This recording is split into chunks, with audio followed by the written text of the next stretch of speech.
আমার নাম যোগানন্দ।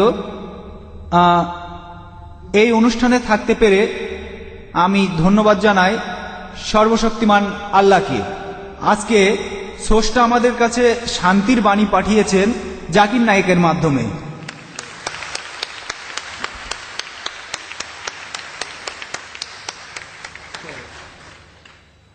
মানব জাতির শান্তি, এছাড়া হিন্দু মুসলমানের শান্তি। তাই আপনাকে অনেক ধন্যবাদ জানাচ্ছি।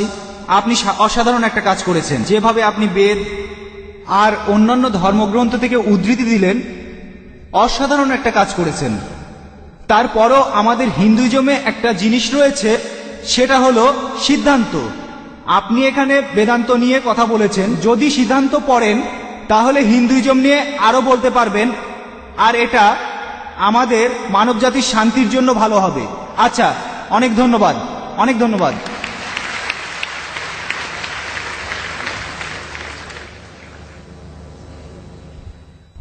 আপনার মন্তব্যের জন্য অনেক ধন্যবাদ। তিনি আমার প্রচেষ্টাকে পছন্দ করেছেন। আমি জানি আমরা অনেক বিষয় নিয়ে কথা বলতে পারি। সাধারণত আমার লেকচারের সময় থাকে 1 ঘন্টা থেকে 1 ঘন্টা 15 মিনিট, কিন্তু আজকে আমাকে লেকচারের সময় দেওয়া হয়েছিল 1.5 ঘন্টা, কিন্তু আমি কথা বলেছি 1 ঘন্টা 40 মিনিট। আমি জানি আমরা যা কিছু করছি, আমাদের এই কাজগুলো মহাসাগরে 1 বিন্দু পানির সমান। বিস্তারিত জানার জন্য আমার ভিডিও ক্যাসেট দেখতে পারেন, concept of god in major religions. এছাড়াও দেখতে পারেন মেজর রিলিজিয়ান্স স্ক্রিপচার্স। এইসব বিষয় আর হিন্দুইজমের উপর আমি বেশ কিছু বইও লিখেছি। ইনশাল্লাহ এই বইগুলো পড়লে আপনারা হিন্দুইজম আর ইসলাম ধর্মের সাদৃশ্য সম্পর্কে অনেক কিছু জানতে পারবেন। আশা করি উত্তরটা পেয়েছেন। ওখানে একজন অমুসলিম ভাইকে দেখা যাচ্ছে। হ্যাঁ ভাই, আপনার নাম আর পেশাটা দয়া করে বলবেন। আমি শশাঙ্ক শেখর, এসেছি রাঁচি থেকে। আমি এখানে সত্যভামা কলেজে ইঞ্জিনিয়ারিং পড়ছি।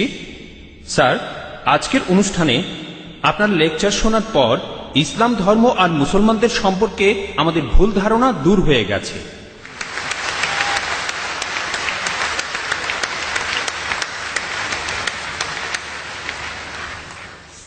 স্যার, আমি জম্মু আর কাশ্মীরে গিয়েছি, সেখানকার ভীতিকর অবস্থা দেখেছি। মানুষ সেখানে কষ্টে আছে মুসলমানদের সেই তথাকথিত জিহাদের কারণে। স্যার, আমার প্রশ্নটা হলো, ইসলাম কি এইসব কাজের অনুমতি দেয়? যদি না দেয়, তাহলে এই জিহাদ শব্দটার অর্থ আসলে কি? কারণ পবিত্র কোরআনেই সূরা আরাফের 56 নম্বর আয়াতে বলা হয়েছে, তোমরা বিপর্যয় ঘটিও না। অথবা সূরা শুরার 40 নম্বর আয়াতে বলা হয়েছে যে প্রতিশোধ নেয়ার চাইতে ক্ষমা করা উত্তম। অথবা সূরা মাইদার 32 নম্বর আয়াতে বলা হয়েছে যে যদি কেউ কাউকে হত্যা করে, সে মানব জাতিকেই হত্যা করল। স্যার, একই বিষয় নিয়ে আমার আরো প্রশ্ন আছে। সেটা হলো, ইসলাম ধর্মে কোন জিনিসটাকে আমরা বেশি গুরুত্ব দেব, ধর্ম বা মাযহাব, নাকি আমাদের দেশ, মাদারল্যান্ড, মাতৃভূমি বা কওম? অনেক ধন্যবাদ। ভাই, আপনি খুব সুন্দর একটা প্রশ্ন করেছেন। প্রথম প্রশ্নটা হচ্ছে ইসলাম ধর্মে জিহাদ নিয়ে। প্রশ্ন করলেন যে কেন মানুষ যুদ্ধ করছে, কাশ্মীরে যা হচ্ছে জিহাদ, এটাকে ইসলাম কি অনুমতি দেয়? জিহাদ শব্দের অর্থ কি? এটা কি কোরআনে সূরা মাইদার 32 নম্বর আয়াতের বিরুদ্ধে যায় না? ভাই, এই জিহাদ সম্পর্কে বলি, এ ব্যাপারে ভুল ধারণা শুধু অমুসলিমদের মধ্যে নেই, মুসলমানদের মধ্যেও রয়েছে। বেশিরভাগ মানুষই এমনটা ভাবে যে কোনো মুসলিম যদি কোনো যুদ্ধ করে, যে কোনো যুদ্ধ হতে পারে নিজের সুবিধার জন্য, হতে পারে পলিটিক্সের জন্য, হোক সেটা ভাষার জন্য, হোক বর্ণের জন্য, সেটাই হলো জিহাদ। মুসলমানদের যুদ্ধ করাটাকে জিহাদ বলা হয় না। জিহাদ শব্দটা এসেছে আরবি শব্দ জাহাদা থেকে, তার মানে চেষ্টা করা, তার মানে পরিশ্রম করা। জিহাদ মানে সংগ্রাম, কোনো কিছুর জন্য চেষ্টা বা পরিশ্রম করা। ইসলামিক অভিধান অনুযায়ী জিহাদ অর্থ কারো অসৎ প্রবৃত্তির বিরুদ্ধে সর্বশক্তি দিয়ে লড়াই করা। এছাড়াও জিহাদ মানে সমাজের উন্নতির জন্য চেষ্টা করা। এছাড়াও জিহাদ শব্দটা যে যুদ্ধক্ষেত্রে আত্মরক্ষাকেও বোঝানো হয়ে থাকে। জিহাদের অর্থ অন্যায় অত্যাচারের বিরুদ্ধে লড়াই করা। জিহাদের মূল অর্থ চেষ্টা বা পরিশ্রম করা। অনেক মানুষের ভুল ধারণা আছে যে জিহাদ মানে পবিত্র যুদ্ধ। তারা জিহাদের অনুবাদ করে পবিত্র যুদ্ধ। পবিত্র যুদ্ধ বলে যে আরবি শব্দটা আছে, সেটা হারবুম মুকাদ্দাসা। যদি আপনারা কোরআন পড়েন, কোরআনের কোথাও পাবেন না, একটা আয়াত নেই। অথবা নবীজি সাল্লাল্লাহু আলাইহি সাল্লামের সহিহ হাদিসেও কোনো জায়গায় হারবুম মুকাদ্দাসার কথা বলা নেই। এই শব্দটা কোরআন বা হাদিসে নেই। জিহাদ শব্দটার অনুবাদ কোনোভাবেই পবিত্র যুদ্ধ নয়। ঐতিহাসিকরা এই পবিত্র যুদ্ধ শব্দটা প্রথম ব্যবহার করেছিল খ্রিস্টানদের ক্রুসেডকে বোঝানোর জন্য, যারা খ্রিস্টান ধর্ম প্রচার করেছে আর হাজার হাজার মানুষ হত্যা করেছে। দুর্ভাগ্যজনকভাবে বেশিরভাগ লোক, এমনকি তথাকথিত মুসলমান পণ্ডিতগণ জিহাদের অনুবাদ করে পবিত্র যুদ্ধ। এটা ভুল অনুবাদ। জিহাদ শব্দটার অর্থ চেষ্টা বা পরিশ্রম করা। অনেক সময় এই চেষ্টাটা যুদ্ধক্ষেত্রে হতে পারে, সেই যুদ্ধটাও হবে আল্লাহ সুবহানাহু ওয়া তাআলার পথে, সেটা কিতাল ফি সাবিলিল্লাহ। একটা প্রশ্ন করা হয়, ইসলামে কেন যুদ্ধ আর হত্যার অনুমতি দেওয়া হয়েছে? ইসলামের অনেক সমালোচক আছেন যারা বলেন ইসলাম খুব নিষ্ঠুর একটা ধর্ম। ইসলাম সব সময় বলে অমুসলিম কাউকে দেখলে তাকে মেরে ফেলো। অনেকেই বলেন, ইন্ডিয়াতে এরকম একজন আছেন অরুণ সুরি, তিনি একটা বই লিখেছেন দ্য ওয়ার্ল্ড অফ ফতোয়া। তিনি সূরা তাওবার 5 নম্বর আয়াতের উদ্ধৃতি দিয়ে বলেছেন যে কোরআন বলছে কোন কাফিরকে যেখানেই পাবে, ব্র্যাকেটে হিন্দু, তাদেরকে হত্যা করবে। যদি আপনি পবিত্র কোরআনের সূরা তাওবার 5 নম্বর আয়াতটা দেখেন, সেখানে বলা হয়েছে কাফিরদের যেখানে পাবে হত্যা করবে। তবে এই উদ্ধৃতিটার প্রসঙ্গের কথা এখানে বলা নেই। যদি আপনারা এই আয়াতটার আগের আয়াতগুলো পড়েন, সেখানে একটা শান্তি চুক্তির কথা বলা হয়েছে, মক্কার মুশরিকদের সাথে মুসলিমদের একটা শান্তি চুক্তি। পবিত্র কোরআনের সূরা তাওবার প্রথম 4টা আয়াতে মক্কার মুশরিকদের সাথে মুসলমানদের একটা শান্তি চুক্তির কথা বলা হয়েছে, আর মক্কার মুশরিকরা এই শান্তি চুক্তিটা ইচ্ছা করেই ভেঙেছিল। এরপর আল্লাহ তাআলা 5 নম্বর আয়াতটা নাজিল করলেন মুশরিকদের সম্পর্কে। সেই আয়াতে আল্লাহ মুসলিমদের বললেন সবকিছু 4 মাসের মধ্যে ঠিক করে ফেলো, না হলে যুদ্ধ ঘোষণা করো। আর যুদ্ধক্ষেত্রে আল্লাহ বলেছেন যখন শত্রুরা তোমাকে আক্রমণ করতে আসবে, তুমি শত্রুদের হত্যা করবে। এই আয়াতটা যুদ্ধক্ষেত্রের কথা বলছে। যখন শত্রুরা তোমাকে মারতে আসবে, ভয় না পেয়ে লড়াই করো। আজকের দিনে একজন আর্মি জেনারেল তার দলের সৈন্যদের মনোবল চাঙ্গা করার জন্য সেই জেনারেল বলবেন যে যখন শত্রুরা আসবে তাদের মেরে ফেলো। আর অরুণ সুরি 5 নম্বর আয়াতটা বলার পরে চলে গেছেন 7 নম্বর আয়াতে, কারণ 6 নম্বর আয়াতে উত্তরটা আছে। পবিত্র কোরআনের সূরা তাওবার 6 নম্বর আয়াতে উল্লেখ করা হয়েছে যদি কোনো কাফির তোমার কাছে আশ্রয় প্রার্থনা করে, যদি তারা শান্তি চায়, তাহলে তোমরা তাদের নিরাপদ স্থানে পৌঁছে দেবে। শত্রু যদি আশ্রয় প্রার্থনা করে, তাদের নিরাপদ স্থানে পৌঁছে দাও। আজকের দিনের সবচেয়ে ভালো আর্মি জেনারেল খুব বেশি হলে তার সৈন্যদের বলবেন যে শত্রুদের চলে যেতে দাও। এখানে আল্লাহ বলছেন তাদের শুধু ছেড়ে দিও না, তাদের কোনো নিরাপদ স্থানে পৌঁছে দাও। যখনই কোরআনে যুদ্ধের প্রসঙ্গে কথা থাকে, আরেকটা হলো সূরা আনফালের 60 নম্বর আয়াতে উল্লেখ আছে তোমাদের শক্তি ও অশ্ববাহিনী প্রস্তুত রাখো আর শত্রুদের আক্রমণ করো। পরের আয়াতে বলছে কিন্তু শত্রুরা যদি সন্ধি করতে চায়, তুমিও সন্ধি করো। তাহলে যে আয়াতগুলোতে যুদ্ধের কথা বলা হয়েছে তার পরের আয়াতে বলছে যদি তারা শান্তি চায়, শান্তিই ভালো। এখন আরেকটা প্রশ্ন, সূরা মাইদার 32 নম্বর আয়াতে কি বলছে, বা সূরা নিসার 40 নম্বর আয়াতে কি বলছে যে যদি কোনো মানুষকে হত্যা করা হয় তাহলে সে যেন পুরো মানুষ জাতিকে হত্যা করলো। এটাই হলো ইসলামের আসল কথা। যদি কেউ কোনো মানুষকে হত্যা করে, হোক সে মুসলিম বা অমুসলিম, যদি সেটা হত্যা বা ধ্বংসাত্মক কাজের অপরাধে না হয়, যদি দুর্নীতির অপরাধে না হয়, তাহলে সে যেন পুরো মানুষ জাতিকেই হত্যা করলো। আর কেউ যদি কোনো মানুষকে বাঁচায়, তাহলে সে যেন পুরো মানুষ জাতিকে বাঁচালো। এখন আপনারা যদি ভগবদ গীতা পড়েন, ভগবদ গীতার 2য় অধ্যায়ের 50 অনুচ্ছেদে আছে, বলা হয়েছে শ্রীকৃষ্ণ এখানে অর্জুনকে জিহাদ করতে বলেছেন। চেষ্টা। যদি আপনারা পড়েন মহাভারত, মহাভারতের হাজার হাজার অনুচ্ছেদে যুদ্ধের কথা রয়েছে, হাজার হাজার অনুচ্ছেদে। কোরআনে যত যুদ্ধের কথা আছে তার চেয়ে অনেক বেশি। মহাভারত একটা ধর্মগ্রন্থ, আপনারা হয়তো জানেন। এখানে রাজ্য নিয়ে একটা যুদ্ধের গল্প রয়েছে পাণ্ডব আর কৌরবদের মধ্যে। পাণ্ডবদের 5 ভাই আর কৌরবরা 100 ভাই, যুদ্ধ। আর ভগবদ গীতা হলো মহাভারতের অংশ। 18টা অধ্যায় কৃষ্ণের কথা। প্রভু তিনি উপদেশ দিচ্ছেন অর্জুনকে। অর্জুন বলছে, এটা আছে ভগবদ গীতার 1 নম্বর অধ্যায় 42 থেকে 46 অনুচ্ছেদে, আমি আমার আত্মীয়দের সাথে যুদ্ধ না করে নিরস্ত্র অবস্থায় এই যুদ্ধক্ষেত্রে মরে যাব। কিভাবে জ্ঞাতি ভাইদের সাথে যুদ্ধ করব? কৌরবরা আমার জ্ঞাতি ভাই। যুদ্ধ না করে আমি বরং যুদ্ধক্ষেত্রে নিরস্ত্র অবস্থায় মরে যাব। ঠিক তখনই শ্রীকৃষ্ণ জানেন তিনি কি বলেছিলেন? 2য় অধ্যায় 2 আর 3 অনুচ্ছেদে আছে, তোমার মনে এমন অশুদ্ধ চিন্তা এলো কিভাবে? এটা একটা পাপ। তুমি এতটা দুর্বল হলে কিভাবে? তোমার হৃদয় দুর্বল হলো কিভাবে? শ্রীকৃষ্ণ নিজেই বলেছেন যে অর্জুনের চিন্তাটা ঠিক নয়, এটা অশুদ্ধ চিন্তা, এটা একটা পাপ। এটা করলে তুমি স্বর্গে যেতে পারবে না, তুমি বেহেশতে যেতে পারবে না। এরপরে ভগবদ গীতার 2য় অধ্যায়ের 31 থেকে 33 অনুচ্ছেদে আছে, শ্রীকৃষ্ণ তিনি বলেছেন, তিনি অর্জুনকে বলেছেন যে ক্ষত্রিয়দের দায়িত্ব হলো যুদ্ধ করা। যদি যুদ্ধ না করো তাহলে স্বর্গে যেতে পারবে না, আর যুদ্ধ না করলে তুমি একটা পাপ করবে। যদি ভালো করে দেখেন ভগবদ গীতায় শ্রীকৃষ্ণ বলছেন যে তোমাকে যুদ্ধ করতে হবে। চিন্তা করেন, আমি যদি ভগবদ গীতার এই উদ্ধৃতি দিয়ে বলি যে শ্রীকৃষ্ণ বলছেন অর্জুনকে তোমার আত্মীয় স্বজনদের যুদ্ধ করে হত্যা করতে হবে, কোন প্রসঙ্গ ছাড়া উদ্ধৃতি দিলে সেটা হবে শয়তানি। আর প্রসঙ্গটা বললে শ্রীকৃষ্ণ অর্জুনকে বলছেন যদি তোমাকে লড়তে হয় মিথ্যার বিরুদ্ধে, সত্যের জন্য তুমি যে কারো বিরুদ্ধে যুদ্ধ করো, এমনকি সে যদি আত্মীয় হয়। প্রসঙ্গটা বললে অনুচ্ছেদটা যুক্তি আছে। যখন ন্যায় বিচারের জন্য যুদ্ধ করছেন, যদি সেটা আত্মীয় স্বজনের বিরুদ্ধে যায়, তাতে কোনো সমস্যা নেই। ভগবত গীতা আর মহাভারতে এই কথাটাই বলা হয়েছে, সত্যের পক্ষে আর মিথ্যার বিরুদ্ধে যুদ্ধ। যখনই আমি কোনো হিন্দুকে মহাভারত আর গীতার কথা বলবো, সে তো এটা জানে। সে বলবে না, মহাভারত আর গীতায় সত্যের সাথে মিথ্যার যুদ্ধের কথা বলা হয়েছে, আর ঠিক এরকম কথাই আছে পবিত্র কোরআনে। তাহলে মহাভারত আর গীতার উদ্ধৃতিগুলো শুনলে আপনি কোরআনকেও বুঝতে পারবেন। এছাড়াও অনেক লোক বলে, ও কোরআনে জিহাদের কথা বলছে, আপনি জিহাদ করতে গিয়ে মারা গেলে বেহেশতে যাবেন। অনেকে আছেন, তাদের একজন অরুণ সুরি বলছেন, তিনি সহিহ বুখারী থেকে হাদিসের উদ্ধৃতিও দিয়েছেন। 4 নম্বর খণ্ড, বুক অব জিহাদ, 2 নম্বর অধ্যায়ের 46 নম্বর হাদিস বলা হয়েছে, একজন মুজাহিদ হলো সেই লোক যে আল্লাহ সুবহানাহু ওয়া তাআলার পথে চেষ্টা করে, আর আল্লাহ নিজেই জানেন কে চেষ্টা করছে। এরপরে নবীজি বলেছেন, যদি কোনো মুজাহিদ যুদ্ধক্ষেত্রে মারা যায়, সে জান্নাতে যাবে, সে পরকালে বেহেশতে যাবে। কিন্তু যদি সে ফিরে আসে, মারা না যায়, সে ফিরে আসবে গনিমতের মাল নিয়ে। এই হাদিসটা আর কোরআনের বিভিন্ন আয়াতের কথা বলছেন ইসলামের সমালোচকরা। আমি ভাবি, হিন্দু সমালোচকরা এই উদ্ধৃতিটা দেয় কিভাবে? তারা কি ভগবত গীতা পড়েনি? তারা কি মহাভারত পড়েনি? এমনকি শ্রীকৃষ্ণ তিনি ভগবত গীতায় বলেছেন, 2 অধ্যায়ের 37 অনুচ্ছেদে আছে, হে অর্জুন, হে কুন্তির পুত্র, যুদ্ধের প্রস্তুতি নাও। যদি যুদ্ধে মারাও যাও, কোনো সমস্যা নেই, তুমি স্বর্গে চলে যাবে।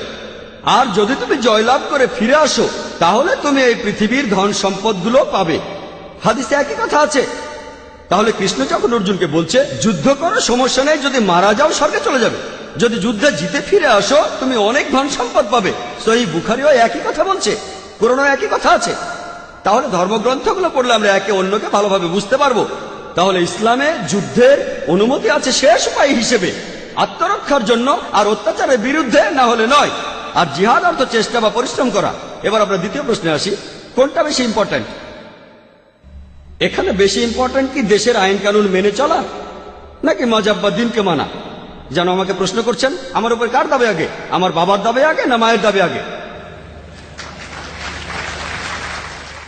ভাই, দেশের আইন আর ধর্মের আইন মানার ব্যাপারে একটা কথা বলি, আল্লাহকে মানার ব্যাপারে বলি। মহান ঈশ্বর আমাদের সৃষ্টিকর্তা, তিনি আমাদের চাইতে অনেক উপরে। ঈশ্বরের আইন মেনে চলাটা আমাদের কাছে সবচেয়ে ইম্পর্টেন্ট, অন্য যে কোনো আইনের চাইতে। সে আইনকে যেই লিখুক না কেন, যেই লিখুক না কেন।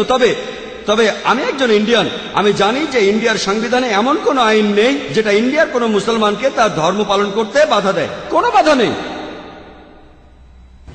সত্যি বলতে, ইন্ডিয়া এমন একটি দেশ যার সংবিধানে লেখা আছে যে ইন্ডিয়ার নাগরিক, তাদের জন্য এটা জন্মগত অধিকার যে তারা তাদের ধর্ম পালন করতে পারবে। আমিও সে কাজই করছি। ইন্ডিয়ায় এমন একটা আইনও নেই যেটা আমাকে আমার ফরজ পালনে বাধা দেয় আর আমাকে দিয়ে হারাম কাজ করাতে বাধ্য করে। এমন কোনো আইন নেই। আমি 5 ওয়াক্ত নামাজ পড়তে চাইলে পড়বো, না পড়তে চাইলে পড়বো না। ইন্ডিয়ার সংবিধানে এমন একটা আইনও নেই যেটা আমাকে ভালো মুসলিম হতে বাধা দেয়। আমি এখানে আমার কথা বলতে পারি, আমি একজন ভালো মুসলিম আলহামদুলিল্লাহ, আর একজন ভালো ইন্ডিয়ানও। আর সংজ্ঞা অনুযায়ী, ভৌগোলিক সংজ্ঞা অনুযায়ী একজন ইন্ডিয়ানকে ভৌগোলিকভাবে বলা হয় হিন্দু। হিন্দু যদি হয় ভৌগোলিক সংজ্ঞা, আমি ইন্ডিয়ার একজন হিন্দু এবং ইসলাম ধর্ম পালন করি।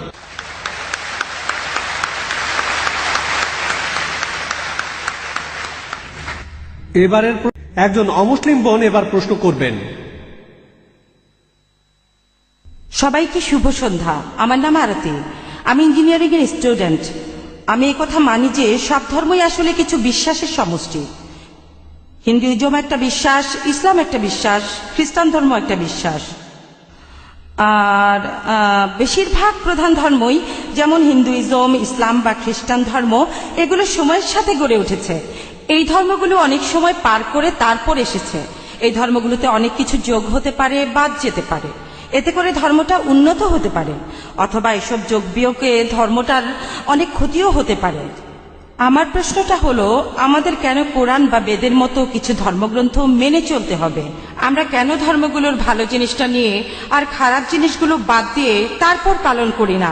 কোরআন থেকে ভালো জিনিস নিলাম, বেদ থেকে ভালো জিনিস নিলাম, বাইবেল থেকে ভালো জিনিস নিলাম, তারপর সেগুলো মানতে পারি।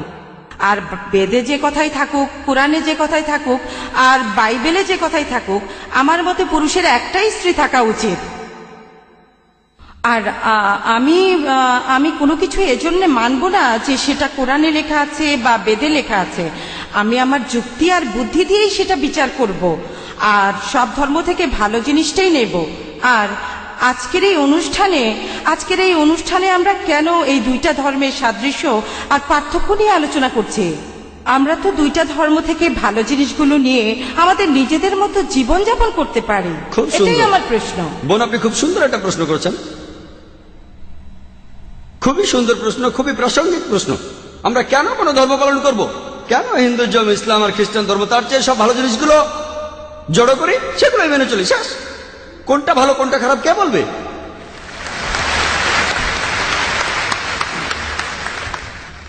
যেমন ধরুন, আমেরিকাতে স্কার্ট পরা আর শর্টস পরা খুবই কমন। পশ্চিমাদের একটা ভদ্রতা, তাদের জন্য স্কার্ট আর শর্টস পরা ভদ্রতা। যদি চেন্নাইতে এমন করেন, যদি এখানে স্কার্ট শর্টস পরা কোনো মেয়েকে আপনি দেখেন, তখন বলবেন এটা অভদ্রতা। আপনিও বলবেন বোন, আপনিও বলবেন অভদ্রতা। তাহলে আমেরিকায় যেটা ভদ্রতা, এখানে সেটা অভদ্রতা। কয়েক বছর আগে আমি আমেরিকায় গিয়েছিলাম, সেখানে একজন বলল তোমাদের ইন্ডিয়ার মহিলারা খুবই অভদ্র। আমি অবাক হয়ে বললাম, কেন ইন্ডিয়ার মহিলারা অভদ্র কেন? কারণ তারা যখন শাড়ি পরে তাদের পেট দেখা যায়। তার মানে আমেরিকায়, সে দেশের নিয়মে কোনো মহিলা তার পেট দেখালে সে অভদ্র। তাহলে কে ঠিক করবে? আপনি যদি মুসলিম দেশগুলোতে যান, আরব দেশগুলোতে, কোনো মহিলার দিকে তাকানো, কোনো মহিলার দিকে চোখ ফেরানো অন্যায়, অভদ্রতা। এখানে যদি কোনো মহিলাকে স্পর্শ না করে কথা বলেন, তার দিকে তাকান, সেটা ভদ্রতা। তাই ইন্ডিয়ানরা নমস্তে বলে স্পর্শ ছাড়া। পশ্চিমা দেশগুলোতে হ্যান্ডশেক করাটা খুবই কমন। একজন মহিলা আর একজন পুরুষ হ্যান্ডশেক করছে, সেটাই ভদ্রতা। শরীরের অন্যান্য অঙ্গ প্রত্যঙ্গ স্পর্শ না করে হ্যান্ডশেক করা কিছু পশ্চিমা দেশে এটাই হলো ভদ্রতা। অন্যান্য পশ্চিমা দেশে মহিলাদের ঠোঁটে আর গালে চুমু দেওয়াটা হলো ভদ্রতা। আর কিছু পশ্চিমা দেশে আপনি যা খুশি তাই করতে পারেন। পুরুষ আর মহিলা তারা স্বেচ্ছায় যা করবে সবই হলো ভদ্রতা। কে ঠিক করবে? ঠিক করবে কে? কে ঠিক করবে? আমেরিকায় অনেকগুলো নুড বিচ রয়েছে। টাইমস অফ ইন্ডিয়া 2 মাস আগে পড়লাম, সমুদ্র ভ্রমণ, নুড ক্রুজ। জাহাজে যারা থাকবে সবাই উলঙ্গ থাকবে, তাদের জন্য এটা ভদ্রতা। কে ঠিক করবে? সবচেয়ে ভালো যিনি বলতে পারেন তিনি সৃষ্টিকর্তা।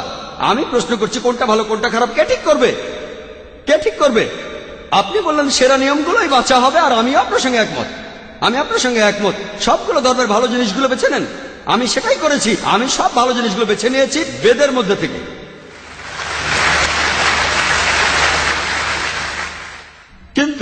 কিন্তু ভালো জিনিসটা আপনাদের জন্য ভালো নয়, এটাই সমস্যা। এই আলোচনাটা আমি করব। আমি চ্যালেঞ্জ করছি সব মানুষকে, ইসলাম ধর্মের মাত্র একটা মূলনীতি খুঁজে বের করুন যেটা আমাদের মানবতার বিরুদ্ধে কথা বলছে। একটা।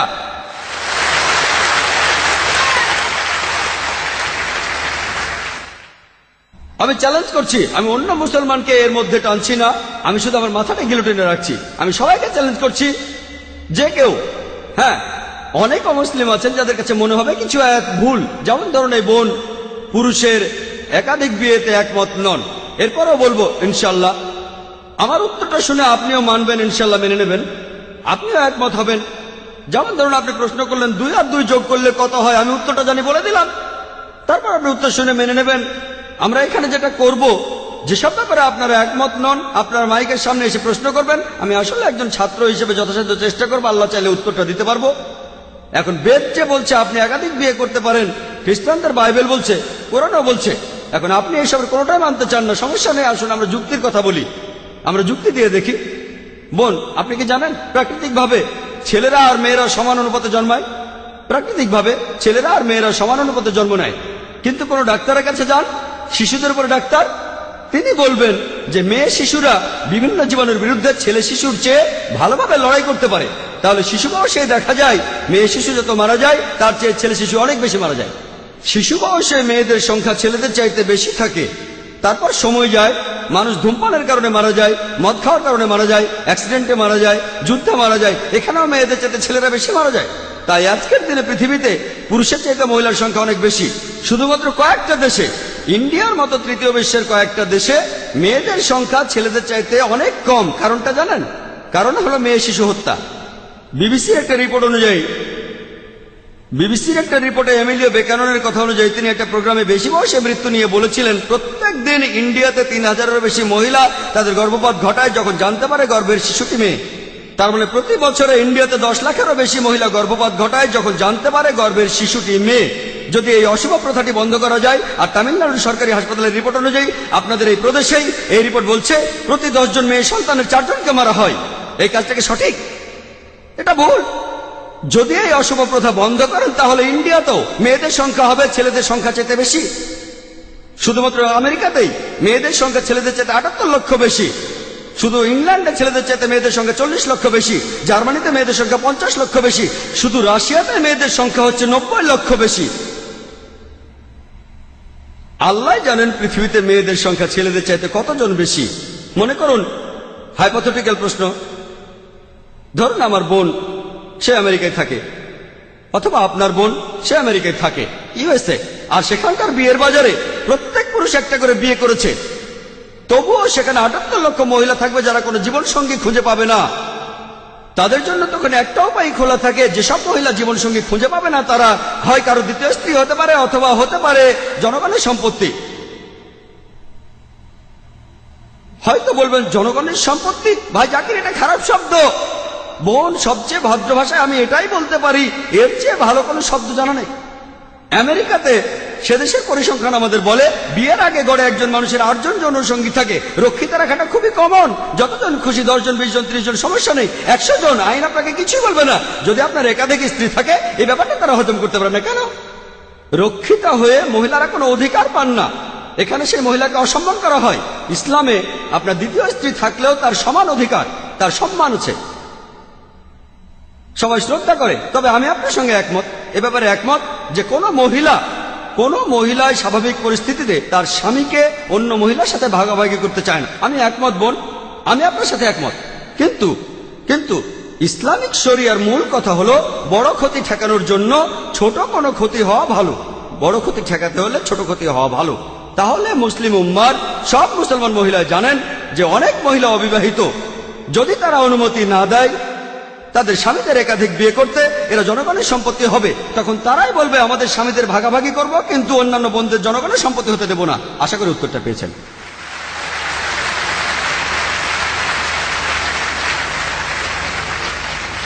এর পরের প্রশ্নটা পুরুষদের মধ্য থেকে। হ্যাঁ ভাই। আমি রামগড় ব্যাঙ্গালোর থেকে একজন ইঞ্জিনিয়ার পাশাপাশি একটা পত্রিকা চালাই শূদ্র শক্তি নামে। আমি অনেক ব্যাপারে একমত ডক্টর জাকির নায়েকের সাথে। উনি যেভাবে ধর্মের কথা বললেন, যেভাবে এক ঈশ্বরের কথা বললেন, কিন্তু মিস্টার নায়েক নিজেই বললেন যে হিন্দুইজমের সংস্কারকরা তারা জোর দিয়ে বলছেন বেদকে মানার জন্য, পুরাণাগুলোকে নয়। তাই যদি হয়ে থাকে তাহলে কি আমরা কল্কিকে অবতার বলে মানতে পারি? আর আমার দ্বিতীয় প্রশ্নটা হলো, আমি এরপরে আরো 2টা প্রশ্ন করব। যদি কল্কি পুরাণা আর কল্কি অবতারের ব্যাপারটা ইন্ডিয়ার এই 2টা ধর্মের মধ্যে শান্তি আনতে পারে, ঠিক আছে, তাহলে এটাকে ভালোভাবে মূল্যায়ন করুন আর মানুষজনকে সেই কথাটাই জানান। আরেকটা ব্যাপার হলো, আপনি বললেন হিন্দুইজমে বেদ সবচেয়ে পবিত্র, আর আমার একজন বন্ধু একটা প্রশ্ন করেছে যে বেদ, এই হিন্দু ধর্মগ্রন্থটা হিন্দুদের সবাই পড়তে পারে না। এটা সত্যি কথা। হিন্দুদের মধ্যে 4টা বর্ণ আছে, ব্রাহ্মণরা বাদে অন্য 3 বর্ণের লোকেরা বেদ পড়তে পারে না। ক্ষত্রিয় আর বৈশ্যরা বেদ শুনতে পারে, তবে শূদ্ররা কখনো বেদ পড়তে পারে না, তারা বেদ শুনতেও পারবে না। তাহলে হিন্দুইজম আসলে কি? আমি বলছি এই জন্য। আপনি কি বলবেন? হ্যাঁ, আপনি অবশ্যই। কি বলবেন যে শূদ্ররাও আসলে হিন্দু? ভাই, কিন্তু খুব ভালো আপনি প্রশ্ন বললেন করেছেন। হিন্দু হলো একটা ভৌগোলিক বিশেষত্ব, আর আমিও একমত। ভাই প্লিজ একবারে একটা প্রশ্ন করুন। আগের জন 2টো প্রশ্ন করেছে, আমি একটার উত্তর দিয়েছি, আরেকটা দেইনি। আমি যে উত্তরটা জানতাম না এমন না, প্রথমটার উত্তর দিয়েছি। একবারে একটা প্রশ্ন করুন, পরে আরো প্রশ্ন করুন, কোনো সমস্যা নেই। আমি এখানে আছি, আমার ফ্লাইট ভোর 4:30টায়। ওকে, একবারে একটা প্রশ্ন করুন, আমি উত্তর দেবো। যদি না জানি তাহলে বলবো উত্তরটা জানি না। আগের জন 2টো প্রশ্ন করেছিলেন, প্রথমটার উত্তর দিয়ে যখন বসে পড়লাম তখন আমার মনে হলো ভুলে গেছি আমি একজন মানুষ, কম্পিউটার নই। আচ্ছা আচ্ছা, ঠিক আছে। তাই আমি বসে পড়ার পর মনে পড়লো, ওহো, উত্তরটা দেওয়া হয়নি। এবার আপনার উত্তরটা দেই। আপনি প্রথমে যে প্রশ্নটা করেছেন, হিন্দু সংস্কারকরা বলেন পুরাণাকে মেনে চলো না, শুধু বেদকেই মেনে চলো। তাহলে আমি কল্কি পুরাণার উদ্ধৃতি দিলাম কেন? এগুলো বাদ দিলে তখন কি হবে? ভাই আমার লেকচারের শেষে আমি পরিষ্কারভাবে বলেছি, আমি বেদের উদ্ধৃতি দিয়েছি, অন্যান্য হিন্দু ধর্মগ্রন্থের উদ্ধৃতিও দিয়েছি। এখন যদি বেদকে রেখে অন্য সবগুলো হিন্দু ধর্মগ্রন্থের কথা বাদ দিয়ে দেন, লেকচারটা আমার একই রকম থাকবে। সর্বশেষ আর চূড়ান্ত নবীর কথা শুধু পুরাণাতেই বলা হয়নি, শুধু কল্কি পুরাণ থেকে না, আমি বেদ থেকে অনেকগুলো উদ্ধৃতি দিয়েছি। আপনি হয়তো শোনেননি, আপনি চাইলে আবারও বলতে পারি। কি বলবো? ঋগ্বেদের 1 নম্বর গ্রন্থের 13 অনুচ্ছেদের 3 নম্বর পরিচ্ছেদ, ঋগ্বেদের 1 নম্বর গ্রন্থের 18 অনুচ্ছেদের 9 নম্বর পরিচ্ছেদ, ঋগ্বেদের 1 নম্বর গ্রন্থের 142 অনুচ্ছেদের 3 পরিচ্ছেদ, শুধুমাত্র বেদের মধ্যেই কয়েকশো পরিচ্ছেদে মোহাম্মদ সাল্লাল্লাহু আলাইহি ওয়াসাল্লামের কথা বলা হয়েছে। আমি আমার লেকচারেই বলেছি, যদি কল্কি পুরাণ বাদ দেন, কল্কি অবতার বাদ দেন, তারপরেও আপনি পাবেন নরসংসা, আপনি পাবেন কাওরামা, আপনি পাবেন আভান্দু, অথর্ব বেদে আছে, সাম বেদে আছে, ঋগ্বেদে আছে, 4টা বেদে এইসব কথা, 4টাতেই 100% 4টাতেই। এখানে আমি অল্প সময়ে কিছু উদ্ধৃতি দিয়েছি, বুঝতে পারছেন ভাই? যদি কল্কি পুরাণের কথাগুলো বাদ দেন, তারপরও শান্তি আসবে, শুধু যদি বেদকে মানেন। আসল কথা হলো تعالوا إلى كلمة سواء بيننا وبينكم এসো সেই কথা যাহা তোমাদের এবং আমাদের মধ্যে এক। আমি জানি হিন্দুদের অনেকে ভগবদ গীতা আর পুরাণাকে শ্রদ্ধা করে, সেজন্য এগুলো উদ্ধৃতি দিয়েছি। যদি ভগবদ গীতা আর পুরাণের কথা বাদ দেন, তারপরও ঋগ্বেদে জিহাদের কথা আছে, ঋগ্বেদে জিহাদের কথা আছে, আরো অনেক কিছু। তাই শুধু বেদের কথাগুলো নিলে আমার লেকচারের বেশিরভাগই একই রকম থাকবে। আশা করি উত্তরটা পেয়েছেন। এবার আপনার অন্য প্রশ্নটার উত্তর দেই, যে হিন্দুজমে কেন বিশেষ কিছু লোক ধর্মগ্রন্থ পড়তে পারে, অন্যরা পারে না। আপনি বললেন ব্রাহ্মণরা বেদ পড়তে পারে, ক্ষত্রিয়রা সেটা শুনতে পারে, কিন্তু শূদ্ররা শুনতে পারে না। এখন শূদ্ররা কি হিন্দু? বেদের কথা অনুযায়ী মহান সৃষ্টিকর্তা, তার মাথা থেকে সৃষ্টি হয়েছে ব্রাহ্মণ অর্থাৎ শিক্ষিত সমাজ, স্রষ্টার বুক থেকে ক্ষত্রিয়রা যোদ্ধা সমাজ, উরু আর পাকস্থলী থেকে সৃষ্টি হয়েছে বৈশ্যরা ব্যবসায়ী সমাজ, স্রষ্টার পা থেকে সৃষ্টি হয়েছে শূদ্ররা। তাহলে এটা একটা বর্ণ প্রথা যেটা আছে হিন্দুইজমে, আর আমি এটা মানি না। এমনকি সংস্কারকরা রাজা রামমোহন রায় তিনিও মানেননি, জাস্টিস রানারে তিনিও মানেননি। আল্লাহ পবিত্র কোরআনে বলছেন, সূরা হুজুরাতে 13 নম্বর আয়াতে উল্লেখ আছে, يا أيها الناس إنا خلقناكم من ذكر وأنثى وجعلناكم شعوبا وقبائل لتعارفوا إن أكرمكم عند الله أتقاكم إن الله عليم خبير। ও মানুষ জাতি, আমি তোমাদের সৃষ্টি করেছি এক পুরুষ ও এক নারী থেকে, পরে তোমাদের বিভক্ত করেছি বিভিন্ন জাতীয় গোত্রে, যাতে তোমরা একে অপরের সাথে পরিচিত হতে পারো। এজন্য নয় যে তোমরা একে অন্যকে ঘৃণা করবে। আর তোমাদের মধ্যে আল্লাহর নিকট সেই ব্যক্তি সবচেয়ে মর্যাদা সম্পন্ন যার রয়েছে তাকওয়া, যেটা দিয়ে বিচার করা হবে। সেটা জাতবর্ণ না, গায়ের রং না, আর লিঙ্গ না, সেটা হলো তাকওয়া, আল্লাহকে মেনে চলা, ন্যায়পরায়ণতা, ধার্মিকতা। আল্লাহ কোরআনে বলছেন, সূরা ইসরার 70 নম্বর আয়াতে উল্লেখ করা আছে যে, ولقد كرمنا بني آدم। আমি তো সব আদম সন্তানকে মর্যাদা দান করেছি। এখন আপনি হিন্দু পরিবারে বা খ্রিস্টান পরিবারে বা মুসলিম পরিবারে জন্মান, যদি বনি আদম হয়ে থাকেন, যদি মানুষ হয়ে থাকেন, আপনি মর্যাদা পাবেন। ইসলাম ধর্মে পৃথিবীর সব মানুষই সমান। আপনি যে জিনিসটা দিয়ে উপরে উঠতে পারেন সেটা তাকওয়া, আল্লাহকে মেনে চলা, ধার্মিকতা দিয়ে, ন্যায়পরায়ণতা দিয়ে। হিন্দুজমের বর্ণভেদটা আমি মানি না। আমি যেটা বিশ্বাস করি, অনেক পণ্ডিত বলেন এই নিয়মটা বানানো হয়েছে যাতে উঁচু বর্ণের ব্রাহ্মণরা শাসন করতে পারে। এখানে তাদের কথাটা হলো, তুমি শূদ্র, তুমি নিচু বর্ণের শূদ্রের মতোই থাকো, যদি আমার সেবা করো পরের জীবনে তুমি ভালো মানুষ হবে, তবে এই জীবনে আমার সেবা করো। তাই আমার মতে এগুলো সৃষ্টিকর্তার কথা নয়। আর এজন্যই হিন্দু ধর্মের সংস্কারকরা এই প্রথার বিরুদ্ধে কথা বলেছেন, ব্রাহ্মণদের বিরুদ্ধে বলেছেন, ক্ষত্রিয়দের বিরুদ্ধে বলেছেন। আমার মত অনুযায়ী ভালো করে দেখলে এই বর্ণ প্রথাটা একটা ভুল। আর এই ধর্মগ্রন্থ সবাই পড়তে পারে, হোক সে ধনী বা গরিব, হোক সে ব্যবসায়ী অথবা যোদ্ধা অথবা রাজা, কারণ এই বইটা স্রষ্টার কাছ থেকে এসেছে, মহান সৃষ্টিকর্তা। আর প্রত্যেকেরই জানা উচিত স্রষ্টা আমাদের কি নির্দেশ দিয়েছেন। আশা করি উত্তরটা পেয়েছেন।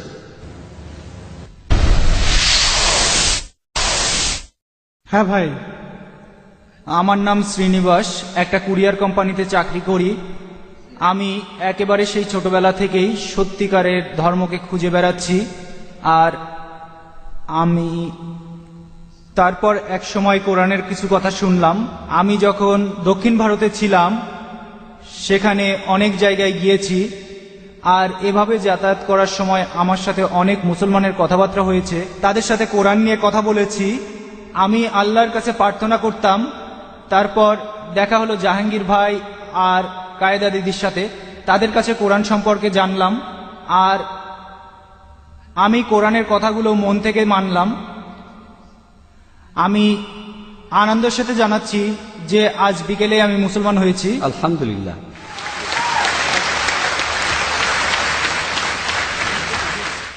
এই অনুষ্ঠানের আগে এই এক্সিবিশন হলে। আর আমি আসলে কয়েকটা প্রশ্ন করতে চাই ডাক্তার জাকির নায়েকের কাছে। অবশ্যই।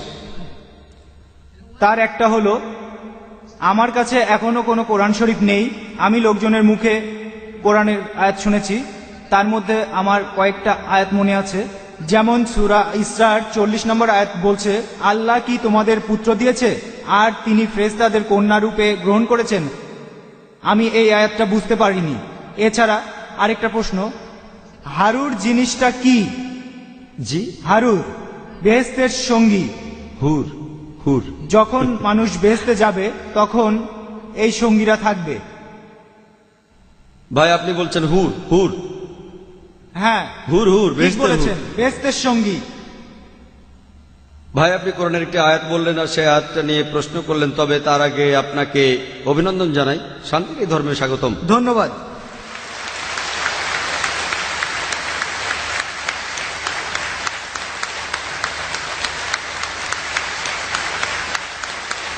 অনুরোধ করব অনুবাদ সহ পবিত্র কোরআনের একটি কপি নিয়ে আসতে। প্লিজ একটা কপি নিয়ে আসুন ইনশাল্লাহ। আর দেখবেন যেন অনুবাদটাও সেখানে থাকে। আমি আপনাকে কোরআনের একটা অনুবাদ দেব যাতে আপনি পড়ে বুঝতে পারেন ইনশাল্লাহ। এবার আপনার প্রশ্নটা, পবিত্র কোরআনের একটি আয়াতে বলা হয়েছে যে তোমরা কি কন্যাদের আল্লাহকে দিচ্ছ আর পুত্ররা তোমাদের। এই আয়াতে যেটা বলা হয়েছে, আর আমার লেকচারও বলেছি, আল্লাহ পবিত্র কোরআনের সূরা ইখলাসের 3 নম্বর আয়াতে বলছেন, লামি আলী দলামি উল্লাদ, তিনি জন্মাননি, জন্ম দেননি, মহান সৃষ্টিকর্তা, তার কোনো সন্তান নেই। এখানে তর্কের খাতিরে বলা হচ্ছে যে তোমরা আল্লাহকে সন্তান, আল্লাহকে শুধু সন্তানই দিচ্ছ না, তাকে কন্যা সন্তান দিচ্ছ আর পুত্ররা তোমাদের। এটা একটা রূপক প্রশ্ন। আল্লাহকে কোনো সন্তান দেওয়াটাই ভুল। আর শুধু সন্তানই দিচ্ছ না, তাকে কন্যা সন্তান দিচ্ছ আর পুত্ররা তোমাদের। এটার অর্থ তোমরা আল্লাহকে ছোট করছো, কারণ সে সময় মানুষের সমাজে পুত্র সন্তানকে অনেক সম্মান দেওয়া হতো। তাহলে আল্লাহকে ছোট করছে কেন? আল্লাহ পবিত্র কোরআনে বলছেন, সূরা মারিয়ামের 88 নম্বর আয়াতে আছে, وقالوا اتخذ الرحمن ولدا তারা বলে আল্লাহ সন্তান গ্রহণ করেছেন। لقد جئتم شيئا إدا তোমরা তো এক বিভৎস বিষয়ের অবতারণা করছো, تقاد السماوات يتفطرن منه যাতে আকাশ মণ্ডলে বিদীর্ণ হয়ে যাবে, وتنشق الأرض পৃথিবী খণ্ড বিখণ্ড হবে, خير الجبال هدا আর পর্বতমালা চূর্ণ বিচূর্ণ হয়ে পতিত হবে। আল্লাহ বলছেন, যদি আকাশের কোনো অনুভূতি থাকতো আর তারা যদি শুনতে পেত যে আল্লাহর সন্তান আছে, তাহলে আকাশ ফেটে যেত, পাহাড় পর্বতের অনুভূতি থাকলে তারা চূর্ণ বিচূর্ণ হয়ে পতিত হতো, পৃথিবী খণ্ড বিখণ্ড হয়ে যেত। যদি বলা হয় আল্লাহর সন্তান আছে, সেটা সবচেয়ে বড় বিকৃতি। তাই আল্লাহ সুবহানাহু ওয়া তাআলা এইসব আয়াতগুলো বলেছেন রূপক হিসেবে। আল্লাহ আরো বলেছেন, তাদেরকে বলো যদি আল্লাহর সন্তান থাকতো তাহলে আমি প্রথম তাকে সিজদা করতাম। রূপক, এটা আসলে রূপক। আল্লাহর যদি সন্তান থাকতো তাহলে আমি তাকে প্রথম সিজদা করতাম, তার মানে আল্লাহর কোনো সন্তান নেই। এইরকম কিছু রূপক পবিত্র কোরআনে আছে যে তোমরা কন্যা সন্তানদের দিচ্ছ আল্লাহকে আর পুত্র সন্তানরা তোমাদের। এই আয়াত দিয়ে বোঝানো হচ্ছে আল্লাহর কোনো সন্তান নেই, তিনি কখনো জন্মাননি, কাউকে জন্ম দেননি। এবার দ্বিতীয় প্রশ্নে আসি, বেহেশতের সঙ্গীদের ব্যাপারে। আপনি হুরের কথা বললেন। আল্লাহ বেশ কয়েকবার হুরের কথা বলেছেন কোরআনের 4টি আয়াতে। সূরা তুরের 20 নম্বর আয়াতে, সূরা দুখানের 54 নম্বর আয়াতে, সূরা রহমানের 72 নম্বর আয়াতে আর সূরা ওয়াকিয়ার 22 নম্বর আয়াতে 4 বার বলা হয়েছে হুর, কোরআনে উল্লেখ করা হয়েছে। এখানে বলা হচ্ছে সঙ্গীদের কথা, মানে বেহেশতের সঙ্গী। ইহকালের এই জীবনটা আসলে পরীক্ষা, পরকালে যদি বেহেশতে যান সেখানকার সঙ্গী। বলা আছে তাদের চোখগুলো খুব সুন্দর হবে, তারা হবে মহিলা। একজন প্রশ্ন করেছিল যে বেহেশতে, আপনি যদি বেহেশতে যান, পুরুষরা যদি সুন্দরী মেয়েদের পায় তাহলে মহিলারা সেখানে কি পাবে? বেহেশতে গেলে পুরুষরা সুন্দর সুন্দর মেয়েদের পাবে, তাহলে মহিলারা সেখানে কি পাবে? এই প্রশ্নটা একবার আয়েশা রাদিয়াল্লাহু তাআলা আনহাকে করা হয়েছিল। মহিলারা সেটাই পাবে, তাদের হৃদয় যেটা আশা করেনি, তাদের চোখ যেটা দেখেনি, তাদের কান যেটা শোনেনি। এই হলো জান্নাতের বর্ণনা। তাহলে মহিলারা বেহেশতে সেটাই পাবে, তাদের হৃদয় যেটা কখনো আশা করেনি, তাদের চোখ যেটা দেখেনি, তাদের কান যেটা শোনেনি। এই হলো জান্নাতের বর্ণনা। এখানে সংক্ষেপে বলা হচ্ছে যে বেহেশতে কি হবে, সেখানে দুধ আর মধুর নদী থাকবে। আপনি ধনী লোক হলে এই পৃথিবীতে দুধের নদী বানাতে পারেন, কিন্তু সেই দুধ আমাদের পরিচিত দুধের চেয়ে আলাদা হবে। বেহেশতের ফল পরিচিত ফলের চেয়ে আলাদা হবে। বেহেশতের হুর আমাদের চেনা জানা মেয়েদের চেয়ে আলাদা হবে। তাদের সাথে মিস ওয়ার্ল্ড বা মিস ইউনিভার্সকে তুলনাই করা যাবে না, তারা অনেক উঁচু স্তরে।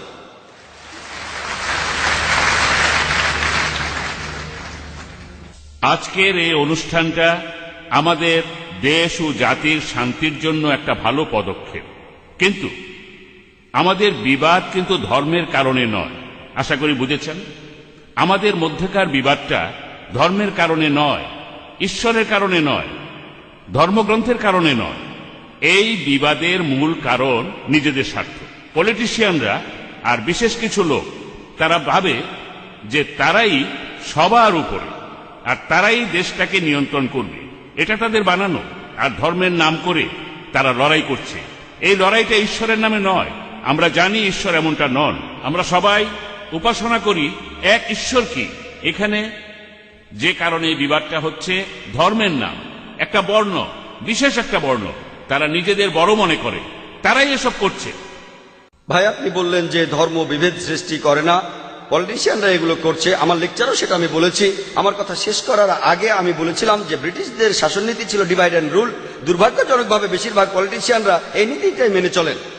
এই নীতি দিয়ে তারা ভোট ব্যাংক সমৃদ্ধ করে থাকে। আমি আগেই বলেছিলাম যদি সমস্ত ইন্ডিয়ান হিন্দু আর মুসলমানরা আপনাদের ধর্মগ্রন্থগুলো পড়েন, এই লোকগুলো হলো খুতুওয়াতুশ শয়তান। পবিত্র কোরআনে সূরা বাকারার 168 নম্বর আয়াতে উল্লেখ আছে, ইয়া আইয়ুহাল্লাযিনা আমানু, হে মানুষ জাতি তোমরা খুতুওয়াতুশ শয়তানকে অনুসরণ করো না, শয়তানের পদচিহ্ন। এই পলিটিশিয়ানরা আমাদের প্রভাবিত করে ফেলে, তাই আমাদের ধর্মগ্রন্থ পড়া উচিত আর ধর্মগ্রন্থের প্রতিষ্ঠিত সত্যগুলো মানা উচিত। তাহলে ইনশাআল্লাহ আমরা আর বিচ্ছিন্ন হয়ে থাকবো না, একসাথেই থাকবো। আমি পলিটিশিয়ানদের অনুরোধ করছি আপনারা যদি ভোট ব্যাংক বাড়াতে চান ধর্মগ্রন্থের সত্যগুলো ব্যবহার করুন, আপনাদের ভোট ব্যাংক আরো বেড়ে যাবে। এই পৃথিবীতে আপনি কোনো সিট পাবেন কিনা জানি না, তবে আখিরাতে একটা সিট অবশ্যই পাবেন ইনশাআল্লাহ, পরকালের জীবনে। এবারের প্রশ্নটাও পুরুষদের মধ্য থেকে। আমি পবন কুমার শর্মা, একজন মেকানিক্যাল ইঞ্জিনিয়ার, হরিয়ানায় থাকি। আমি অন্য একটা লেকচারে পবিত্র কোরআনের কিছু আয়াতের কথা শুনেছি। সেই আয়াতগুলোতে শুনেছি যে আল্লাহর দূত, সেখানে সাধারণ মানুষদের বলা হচ্ছে যে তোমরা আল্লাহর মসিকে মেনে চলবে আর আল্লাহ তোমাদের সুখ দেবেন, তোমাদের জীবন উন্নতি দেবেন। তোমরা যদি আল্লাহর মসিকে না মানো তোমাদের জীবন দুঃখময় হবে। এখন আমার প্রশ্ন, আল্লাহ এখানে কি বোঝাতে চাইছেন? এটা কি সর্বশক্তিমান ঈশ্বর নাকি সেই বিশেষ নবীর ঈশ্বর? আর স্রষ্টা যখন একজনই, সবাই যখন নিজের মতো করে সেই এক স্রষ্টার উপাসনা করে, তাহলে মহান স্রষ্টা সেই মানুষদেরও উন্নতি দেবেন। ভাই সুন্দর প্রশ্ন করেছেন, তবে তার আগে অনুরোধ করব যে ভাই মুসলমান হয়েছেন, আমি আপনাকে পবিত্র কোরআনের একটি অনুবাদ উপহার দিতে চাই। আপনি স্টেজে চলে আসুন।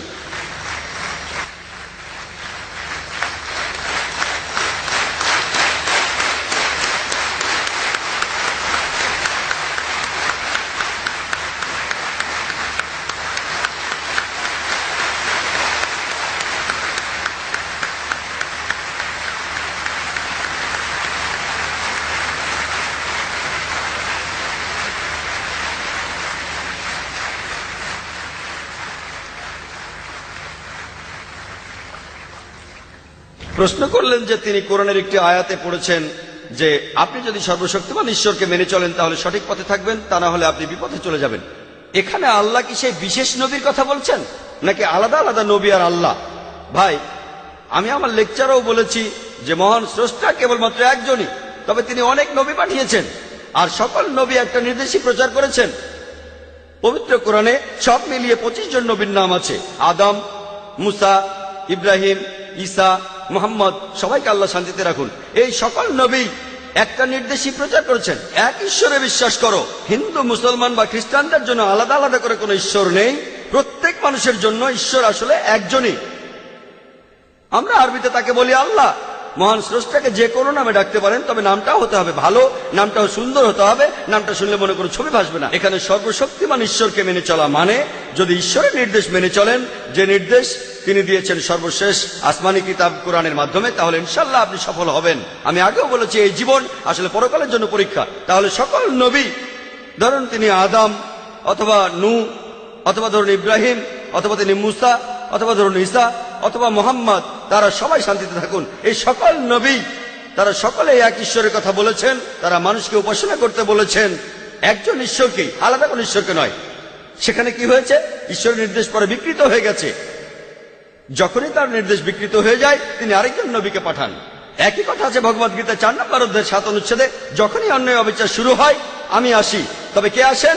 মহান স্রষ্টা নবীদের পাঠান, প্রত্যেক যুগে পাঠান। তাহলে আমরা বুঝতে পারলাম সকল নবী একটা নির্দেশই প্রচার করেছেন, তবে আগের নির্দেশগুলো বিকৃত হয়ে গেছে। এই বইটা অবিকৃত। আল্লাহ সূরা হিজরের 9 নম্বর আয়াতে বলেছেন, আমি কোরআন অবতীর্ণ করেছি এবং আমি রক্ষক। আশা করি উত্তরটা পেয়েছেন। এবার একজন অমুসলিম বোন প্রশ্ন করবেন। ওকে বোন। আসসালামু আলাইকুম। প্রশ্নটা একজন অমুসলিম বোনের, যিনি সামনাসামনি আসতে চান না। তার প্রশ্নটা হলো, হিন্দু আর মুসলমানদের উপাসনার নিয়মের মধ্যে কোন কোন ব্যাপারে মিল রয়েছে? যেমন হিন্দুরা তিরুপতিতে গেলে মাথা কামিয়ে ফেলে, মুসলমানরাও হজের সময় মাথা কামায়।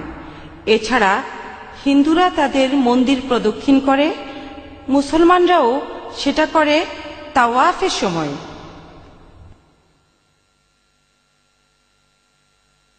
বোন একটা সুন্দর প্রশ্ন করেছেন যে হিন্দু আর মুসলমানদের উপাসনার মধ্যে কোন কোন ব্যাপারে মিল রয়েছে, আর উদাহরণও দিলেন হিন্দুরা যখন তীর্থস্থানে যায় তখন তারা মাথা কামায়, আর মুসলমানরাও যখন হজে যায় তাদের মাথা কামায়।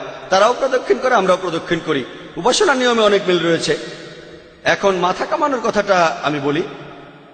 আর আমরা মুসলমানরা আমরা যখন হজে যাই আমরা আমাদের মাথা কামাই, এটা বিনয় দেখানোর জন্য, নম্রতার জন্য, যে আমরা আমাদের সৃষ্টিকর্তার কাছে বিনয় দেখাচ্ছি। আর চুল দিয়ে আমরা সবাই স্টাইল দেই, এজন্য আপনারা অনেক ছেলে আর মেয়েকে দেখবেন চুল দিয়ে বিভিন্ন স্টাইল দিতে। যখন আমরা মাথা কামাই তখন আমরা বিনয় দেখাচ্ছি, আর এই বিনয়টা শুধু মহান সৃষ্টিকর্তার কাছে। আর হিন্দুইজমেও মাথা কামানোর একটা নিয়ম আছে, বিনয়ের জন্য সাদৃশ্য আছে। এবারে প্রদক্ষিণ করা, আমরা যে কারণে প্রদক্ষিণ করি, মানুষ বলে যদি ইসলাম মূর্তি পূজার বিরোধী হয় তাহলে আপনারা কেন কাবাকে প্রদক্ষিণ করেন, কেন কাবাকে সিজদা করেন, কাবাকে কি উপাসনা করেন? আর হিন্দুরা প্রদক্ষিণ করে যখন তারা পূজা করে। হিন্দু আর মুসলমানদের প্রদক্ষিণ করাটা একরকম দেখালেও ব্যাপারটা আসলে আলাদা। আমাদের নামাজের সময় কাবার দিকে সিজদা করি, এটা হলো একটা দিক নির্দেশ, আমাদের কিবলা। কাবা হলো কিবলা। আমরা নামাজ পড়ার সময় কাবার দিকে ফিরে নামাজ পড়ি। এখন যদি এখানে নামাজ পড়তে চান, কেউ বলবে উত্তর দিকে, কেউ বলবে দক্ষিণ, কেউ পূর্ব, আর কেউ পশ্চিম। আমরা একতার জন্য সবাই একদিকে ফিরে নামাজ পড়ি। তাহলে যারা পশ্চিমে থাকে তারা পূর্ব দিকে, পূর্বের লোক পশ্চিমে, উত্তরের লোক দক্ষিণে, আর দক্ষিণের লোক উত্তরে ফিরে দাঁড়ায়। আর যদি আপনারা ভালো করে দেখেন, পৃথিবীর ম্যাপ, প্রথম পৃথিবীর ম্যাপ তৈরি করেন আল ইদ্রিসে 1154 সালে। মুসলমানরা যখন এই ম্যাপ এঁকেছিল, উত্তর মেরু ছিল নিচে আর দক্ষিণ মেরু উপরে, তখনও কাবা ছিল কেন্দ্রে। আর পরে পশ্চিমারা এই ম্যাপটা আঁকলো, তার ম্যাপটা উল্টে দিল, উত্তর মেরু উপরে, দক্ষিণ মেরু নিচে, তারপরে কেন্দ্রে কাবা আছে। আমরা কেন কাবার চারপাশে প্রদক্ষিণ করি? কারণ আল্লাহ বলেছেন আর নবীজি বলে গিয়েছেন। আমার নিজের যুক্তিতে যেটা মনে হয়, প্রত্যেক বৃত্তের একটা কেন্দ্র থাকে। আর যখন আমরা কাবার চারপাশে প্রদক্ষিণ করি, আমরা সাক্ষ্য দেই যে মহান স্রষ্টা কেবলমাত্র একজনই। কিন্তু যদি অনেক দেবতা বিশ্বাস করে কাবার চারপাশে প্রদক্ষিণ করেন, আপনি ভুল করবেন। আর উপাসনা, হযরত ওমর রাদিয়াল্লাহু তাআলা আনহু বলেছেন, যেটার উল্লেখ আছে সহিহ বুখারী 2য় খণ্ডে বুক অফ হাজে। তিনি বলেছেন যে আমি এই কালো পাথরে চুমু দিচ্ছি, এই কালো পাথর আমার কোনো উপকার করতে পারে না, কোনো ক্ষতিও করতে পারে না, আমি চুমু দিচ্ছি কারণ আমার নবীজি চুমু দিয়েছেন। ওমর রাদিয়াল্লাহু তাআলা আনহুর এই কথাটা প্রমাণ হয় কোন মুসলমানই কাবাকে পুজো করে না। আর এছাড়াও আরেকটা কথা বলি, আমাদের নবীজির সময়কালে তাঁর সাহাবারা কাবার উপর দাঁড়িয়ে তারপর আজান দিতেন। কোন মূর্তি পূজারী যে মূর্তিকে পুজো করে তার উপর দাঁড়াবে না। এতেই প্রমাণিত হয় যে মুসলমানরা কাবাকে পুজো করে না। কাবা আমাদের দিক, এটা আমাদের কিবলা। অন্যান্য সাদৃশ্য নিয়ে কথা বলি বোন, আরো কিছু মিল রয়েছে। হিন্দুজমে উপাসনা করার অনেকগুলো নিয়ম আছে। একটা বিশেষ উপাসনা, সেটার নাম হলো ষষ্ঠাঙ্গ। ষষ্ঠাঙ্গ শব্দটা এসেছে ষ, অষ্ট মানে 8, আর অঙ্গ মানে শরীরের প্রত্যঙ্গ। শরীরের 8টা প্রত্যঙ্গ। হিন্দুজমে উপাসনার একটা নিয়ম হলো শরীরের 8টা প্রত্যঙ্গ, 8টা প্রত্যঙ্গ স্পর্শ করা। আমরা কি করি? আমরা মুসলমানরা নামাজ পড়ার সময় সিজদা দেই, কপাল মাটিতে ছোঁয়াই, আমাদের নাক, 2 হাত, 2 হাঁটু আর 2 পা। ষষ্ঠাঙ্গ, শরীরের 8টা প্রত্যঙ্গ, কপাল, নাক, 2 হাত, 2 হাঁটু, 2 পা। আর সিজদা হলো নামাজের সবচেয়ে শ্রেষ্ঠ অংশ। কোরআনে বিভিন্ন আয়াতে এটার উল্লেখ করা হয়েছে। এছাড়াও মক্কার ব্যাপারে একটা কথা বলি, মক্কার কথাটা হিন্দু ধর্মগ্রন্থে উল্লেখ করা হয়েছে। হিন্দুজমে মক্কা শহরটাকে বলা হয়েছে ইলাস্পদ। ইলা শব্দটার অর্থ ঈশ্বর, স্পদ অর্থ জায়গা। তাহলে ইলাস্পদ মানে হলো একটা তীর্থস্থান যেখানে ধার্মিকরা ভ্রমণ করে। আর ঋগ্বেদে বলা হয়েছে 3 নম্বর গ্রন্থে 29 অনুচ্ছেদে 4 পরিচ্ছেদে, ইলাস্পদ, সংস্কৃত ডিকশনারিতে ইলাস্পদ মানে ঈশ্বরের স্থান, ঈশ্বরের গৃহ।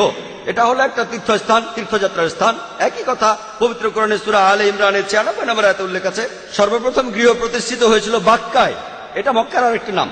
তাহলে হিন্দু ধর্মগ্রন্থগুলোতে মক্কার কথা বলা হয়েছে। সেখানে বলা আছে এই ইলাস পদ অবস্থিত হবে নবপৃথিবীতে, অর্থাৎ পৃথিবীর কেন্দ্রে। আগে আপনাদের বলেছি যে কাবা আছে পৃথিবীর কেন্দ্রে।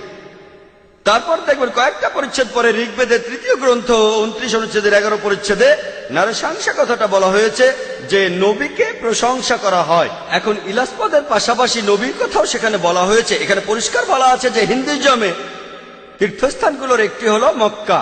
আশা করি উত্তরটা পেয়েছেন। এবারের প্রশ্ন পুরুষদের মধ্য থেকে ডান দিকের মাইকে। আমার নাম দেবরাজ, আমি একজন ইঞ্জিনিয়ার। আমি একটা ইঞ্জিনিয়ারিং ফার্মে সিনিয়র ম্যানেজার হিসেবে কাজ করছি। উপস্থিত শ্রোতাদের সবাইকে বলছি, আজকে আমরা একটা অসাধারণ অনুষ্ঠান উপভোগ করলাম। এই লেকচারে হিন্দুদের সবারই চোখ খুলে গেছে।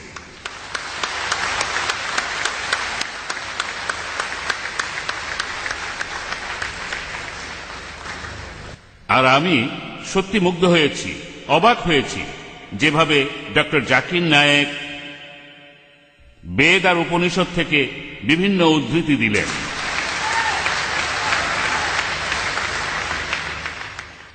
আমি এটাই বলবো, বেশিরভাগ লোকই বলবে ডক্টর জাকিরের এই ক্ষমতা ঈশ্বরই তাকে দিয়েছেন।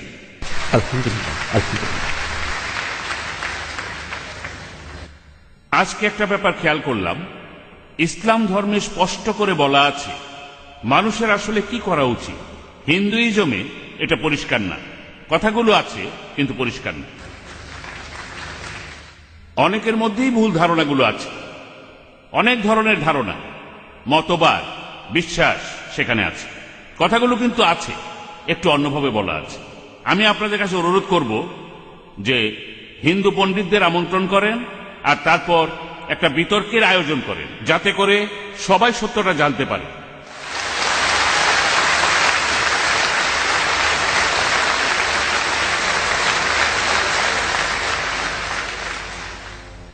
আর এতে করে হিন্দু আর মুসলমানরা আরো কাছাকাছি আসতে পারবে। আর সবাই মিলে আমরা সবাই মিলে দেশের উন্নতি, দেশের একতা আর শান্তির জন্য কাজ করতে পারি একসাথে। ধন্যবাদ ভাই, আপনি খুব ভালো পরামর্শ দিয়েছেন, আপনাকে অনেক ধন্যবাদ। আমি আপনার সাথে একমত যে এই আলোচনায় অনেক হিন্দুর চোখ খুলবে, এমনকি মুসলমানদেরও চোখ খুলবে। এই আলোচনাতে মুসলমানদেরও চোখ খুলবে, আমি শিওর। আপনারা কি বলেন? আর ভাই খুব ভালো পরামর্শ দিলেন যে হিন্দু ধর্মের পণ্ডিতদের ডেকে আমরা বিতর্ক করতে পারি। আমি বলবো মত বিনিময়। এ কথাটা পবিত্র কোরআনেও আছে। লেকচারের শুরুতে বলেছিলাম সূরা আল ইমরানের 64 নম্বর আয়াতে বলা হয়েছে, تعالوا إلى كلمة سواء بينكم। এসো সেই কথা যাহা তোমাদের এবং আমাদের মধ্যে এক। আমিও সেই কাজটাই করছি। আমি ইন্ডিয়ার বিভিন্ন প্রান্তে যাচ্ছি, পৃথিবীর বিভিন্ন প্রান্তে যাচ্ছি, মত বিনিময় করছি বিভিন্ন ধর্মের পণ্ডিত, খ্রিস্টান ধর্ম, হিন্দুইজম। আমি শুধু একজন ছাত্র, আমি কোনো পণ্ডিত নই, সামান্য একজন ছাত্র বিভিন্ন ধর্মের উপর। আমি কেরালা আর বোম্বেতে হিন্দু পুরোহিতদের সাথে মত বিনিময় করেছি। এমনই একটা বিতর্কের জন্য কয়েক মাস পরে আমি ব্যাঙ্গালোর যাব ইনশাআল্লাহ। তিনি শ্রী শ্রী রবিশঙ্কর, তিনি আমাকে সেখানে আমন্ত্রণ জানিয়েছেন। আমি শ্রী শ্রী রবিশঙ্করের নাম অনেক শুনেছি। তিনি খুব বিখ্যাত মানুষ, পৃথিবীর 40টা দেশে তার আশ্রম রয়েছে, আর্ট অফ লিভিং। আর এই মাদ্রাজে আপনারা যদি কেউ আয়োজন করতে পারেন, মাদ্রাজের কোনো হিন্দু পুরোহিত থাকলে আমি তার সঙ্গে কথা বলে আনন্দিত হব, মত বিনিময় করব। এর আগের বার মাদ্রাজে আমি কাশীর শঙ্করাচার্যের সঙ্গে কথা বলেছিলাম। গতবার যখন এসেছিলাম কয়েক মাস আগে, আমরা সেখানে কথা বলেছিলাম বাবরি মসজিদের উপর বিভিন্ন বিষয় নিয়ে। আমি সেখানে কিছু উত্তর দিয়েছিলাম তার প্রশ্নের। এখানে কোনো সমস্যা নেই, আমিও পছন্দ করি সেটা। আমরা এখানে এসেছি সাদৃশ্যগুলো দেখতে। আপনারা যদি কেউ আয়োজন করতে পারেন, মুসলিম বা অমুসলিম ভাই যে হোক না কেন, আপনারা আয়োজন করুন যাতে আমরা মত বিনিময় করতে পারি। তবে এমন কাউকে আনুন যিনি জ্ঞানী, মানে যিনি ধর্মগ্রন্থ সম্পর্কে জানেন, যেমন শঙ্করাচার্য প্রধান পুরোহিত, যাতে করে আমরা আমাদের মিলগুলো দেখতে পারি আর সবাই মিলে এই জাতিটাকে গড়ে তুলতে পারি।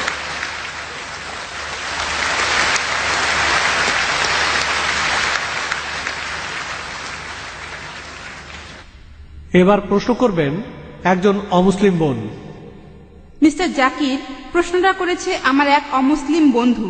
সে আমাকে বলে যে মুসলমানদের মধ্যেই বিভ্রান্তি আছে। মুসলমানরা নিজেরাই এক অন্যকে প্রশ্ন করে যে আপনি কি ওয়াহাবি নাকি আপনি একজন সুন্নি। তার মতে মুসলমানরা বিভ্রান্তির মধ্যে রয়েছে। এখন এ ব্যাপারে আপনি কি বলবেন? এ ব্যাপারে আমরা মুসলমানরা কি বলতে পারি? বোন, আপনি বললেন যে এক অমুসলিম বোন প্রশ্ন করেছেন যে মুসলমানদের নিজেদের মধ্যে বিভ্রান্তি আছে যে আপনি কি ওয়াহাবি নাকি হান্নাফি নাকি মাশরাফি নাকি মালিকি, তাহলে মুসলমানরা বিভ্রান্তির মধ্যে আছে, এর উত্তরটা কি? আমি অমুসলিম এই বোনের সাথে একমত। দুর্ভাগ্যজনকভাবে মুসলমানরা এখন অনেক ভাগে বিভক্ত। তবে আমি যখন হিন্দুদের বেদ পড়তে বলছি তখন মুসলমানদেরও কোরআন পড়তে বলছি।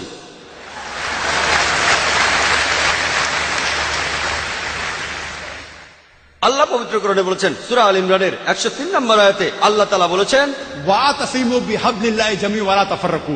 আল্লাহর রজ্জু শক্ত করে ধরো আর বিচ্ছিন্ন হয়েও না। আমরা আল্লাহর রশি ধরবো, আর সেই রশি হলো পবিত্র কোরআন আর সহিহ হাদিস।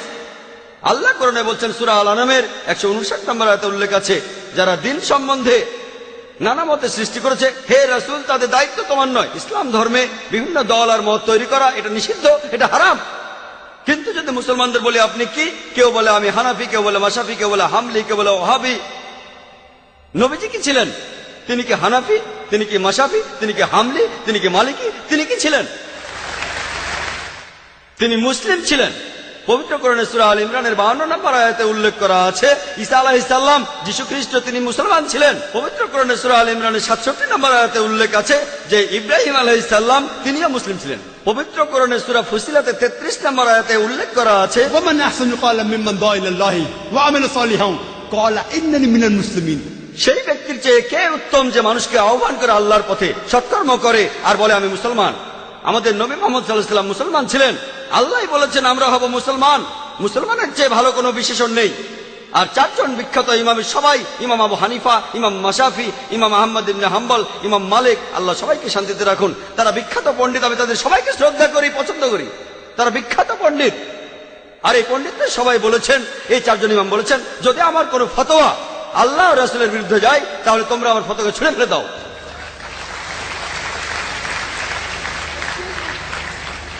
যদি ভালো করে দেখেন, এই যে ইমাম যারা ছিলেন তারা মুসলমানদের বিভক্ত করতে চাননি। তারা চেয়েছিলেন মানুষ যেন মূল ধর্মগ্রন্থগুলো পড়ে, কোরআন আর সহিহ হাদিস। তাই আমাদের এখন যা করতে হবে, আমি জানি যে লোকজন বলে একটা হাদিসে আছে মুসলিমরা 73টি ভাগে বিভক্ত হবে, এটা আছে তিরমিজিতে সহিহ হাদিস 171 নম্বর হাদিস। নবীজি বলেছেন ভবিষ্যতে 73টি ভাগ তৈরি হবে, ভাগ করা উচিত সেটা বলেননি। নবীজি জানতেন যে আল্লাহ এই কাজটাকে নিষিদ্ধ করেছেন। তাহলে যেটা করতে পারেন, আল্লাহ আর রাসূলকে মানেন, আর নিজেদের আপনারা যে নামে ডাকতে পারেন সেটা হলো মুসলমান। যে কোনো পণ্ডিত, পৃথিবীর যে কোনো পণ্ডিত, ধরলাম তিনি পৃথিবীর সবচেয়ে বড় পণ্ডিত, তার কাছে প্রমাণ দেখতে চান, কুল হাতু বুরহানাকুম, আপনার প্রমাণটা দেখান। যদি সত্যি বলে থাকেন, আপনি নির্দোষ হলে তার প্রমাণ দেখান। তাহলে যদি কোনো পণ্ডিতের সাথে মতভেদ হয়, তার কাছে প্রমাণ দেখতে চান, প্রমাণটা নিয়ে পরীক্ষা করুন। এজন্য আমি রেফারেন্স দেই, আমি যা বলি, জাকির যা বলে, ইসলামে তার কোনো মূল্য নেই, জিরো, শূন্য। সেজন্যই বলি, জাকির বলেনি, আল্লাহ বলেছেন কুল হুয়াল্লাহু আহাদ, বলো তিনি আল্লাহ এক, অদ্বিতীয়। আমি জাকির বললে ইসলামে এটা মূল্যহীন, শূন্য। আল্লাহ যা কিছু বলেছেন সেটা মানতে হবে, নবীজি বললে সেটাও মানতে হবে। সেজন্য বোন, মুসলিমদের বিভক্ত হওয়া উচিত না, আমাদের শুধু মুসলিমই বলা উচিত। আর কোরআন আর সহিহ হাদিস আমরা মেনে চলবো। যারা বিভিন্ন মতের সৃষ্টি করে তারা ইসলামের বিরুদ্ধে।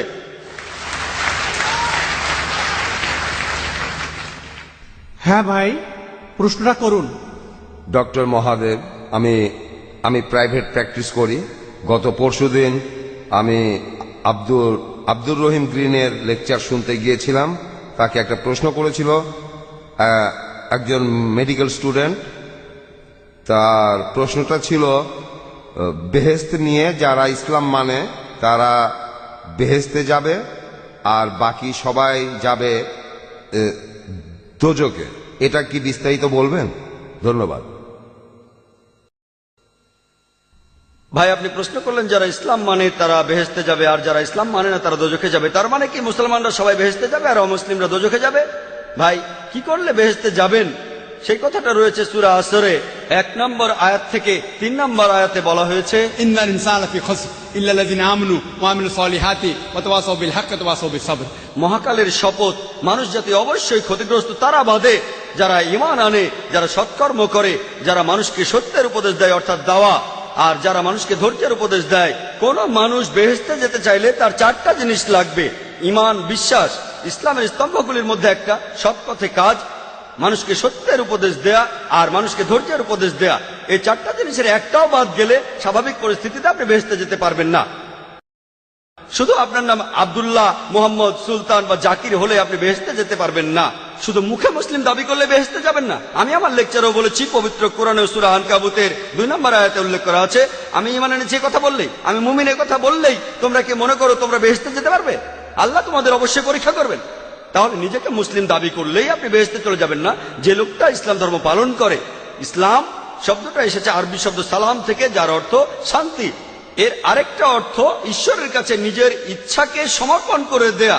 যে লোক আল্লাহর কাছে নিজের ইচ্ছাকে সমর্পণ করে দেয় সেই হলো মুসলিম। তাহলে যে লোক ঈশ্বরের কাছে নিজের ইচ্ছাকে সমর্পণ করে, তার নাম যাই হোক না কেন, সে বেহেশতে যাবে। তাহলে বেহেশতে যেতে হলে ঈমান থাকতে হবে। সবগুলো স্তম্ভের কথাই বলেছি। একজন সৃষ্টিকর্তা আছেন, নবী রাসূল আছেন, তারপর পরকাল আছে, কিতাব আছে ইত্যাদি। ভালো সব কাজ করা আর মহান স্রষ্টার কাছে নিজের ইচ্ছাকে সমর্পণ করা। আপনি যদি স্রষ্টার কাছে নিজের ইচ্ছাকে সমর্পণ করেন, আরবিতে সেটাকেই বলা হয় ইসলাম ধর্ম। তার মানে এই না যে আপনি পাকিস্তান বা সৌদি আরবে থাকলে বেহেশতে যাবেন না। সৌদি আরবের সব লোক আর পাকিস্তানের সব লোক আল্লাহ মালুম, তিনিই জানেন সবাই বেহেশতে যাবেন কিনা। তাহলে সেই লোকগুলোই বেহেশতে যাবেন যারা আল্লাহ তাআলার নির্দেশগুলো মেনে চলে, যে আল্লাহ তাআলার নির্দেশগুলো মেনে চলে। আর আমি আমার লেকচারে বলেছি, যদি আপনারা ঈশ্বরের এই নির্দেশগুলো মেনে চলেন, শুধুমাত্র নাম দিয়ে নিজেদেরকে মুসলিম বা মোহাম্মদ বা আব্দুল্লাহ বলে আপনারা বেহেশতে যেতে পারবেন না। নাম বদলানো এখানে আবশ্যিক নয়। একটা নাম গ্রিন, এটা মুসলিম নাম নয়, এই নাম নিয়ে আপনি বেহেশতে যেতে পারবেন না এমনটা নয়। ইনশাআল্লাহ তিনিও বেহেশতে যাবেন, তিনি মুসলমান হয়েছেন, আগে খ্রিস্টান ছিলেন। তাহলে নাম দিয়ে বেহেশতে যাবেন না, ভালো কাজ থাকলে যাবেন। ঈমান, সৎ কাজ, মানুষকে সত্যের উপদেশ দেয়া, ধৈর্যের উপদেশ দেয়া। যদি ভালো কাজ করেন, আপনার ঈমান থাকে, মানুষকে সত্যের আর ধৈর্যের উপদেশ দেন, ইনশাআল্লাহ তাহলে সেই লোক বেহেশতে যেতে পারবেন। আশা করি উত্তরটা পেয়েছেন। এর পরের প্রশ্ন পুরুষদের মধ্য থেকে, আপনার নাম এবং পেশা। আমার নাম রাজাজি, নিউ কলেজে ফার্স্ট ইয়ারে পড়ি। আমার আর আপনার দৃষ্টিভঙ্গি একেবারে আলাদা, তাই কিন্তু আমার নিজের মতটাও আমার জানানো উচিত।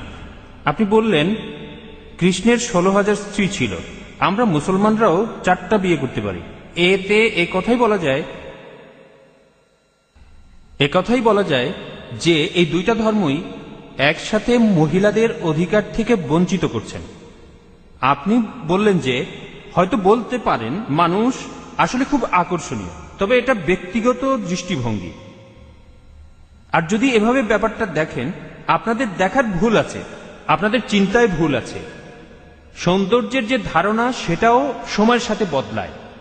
একসময় ক্লিওপেট্রা ছিল সবচেয়ে সুন্দরী, কিন্তু এখন আর তেমনটা নেই।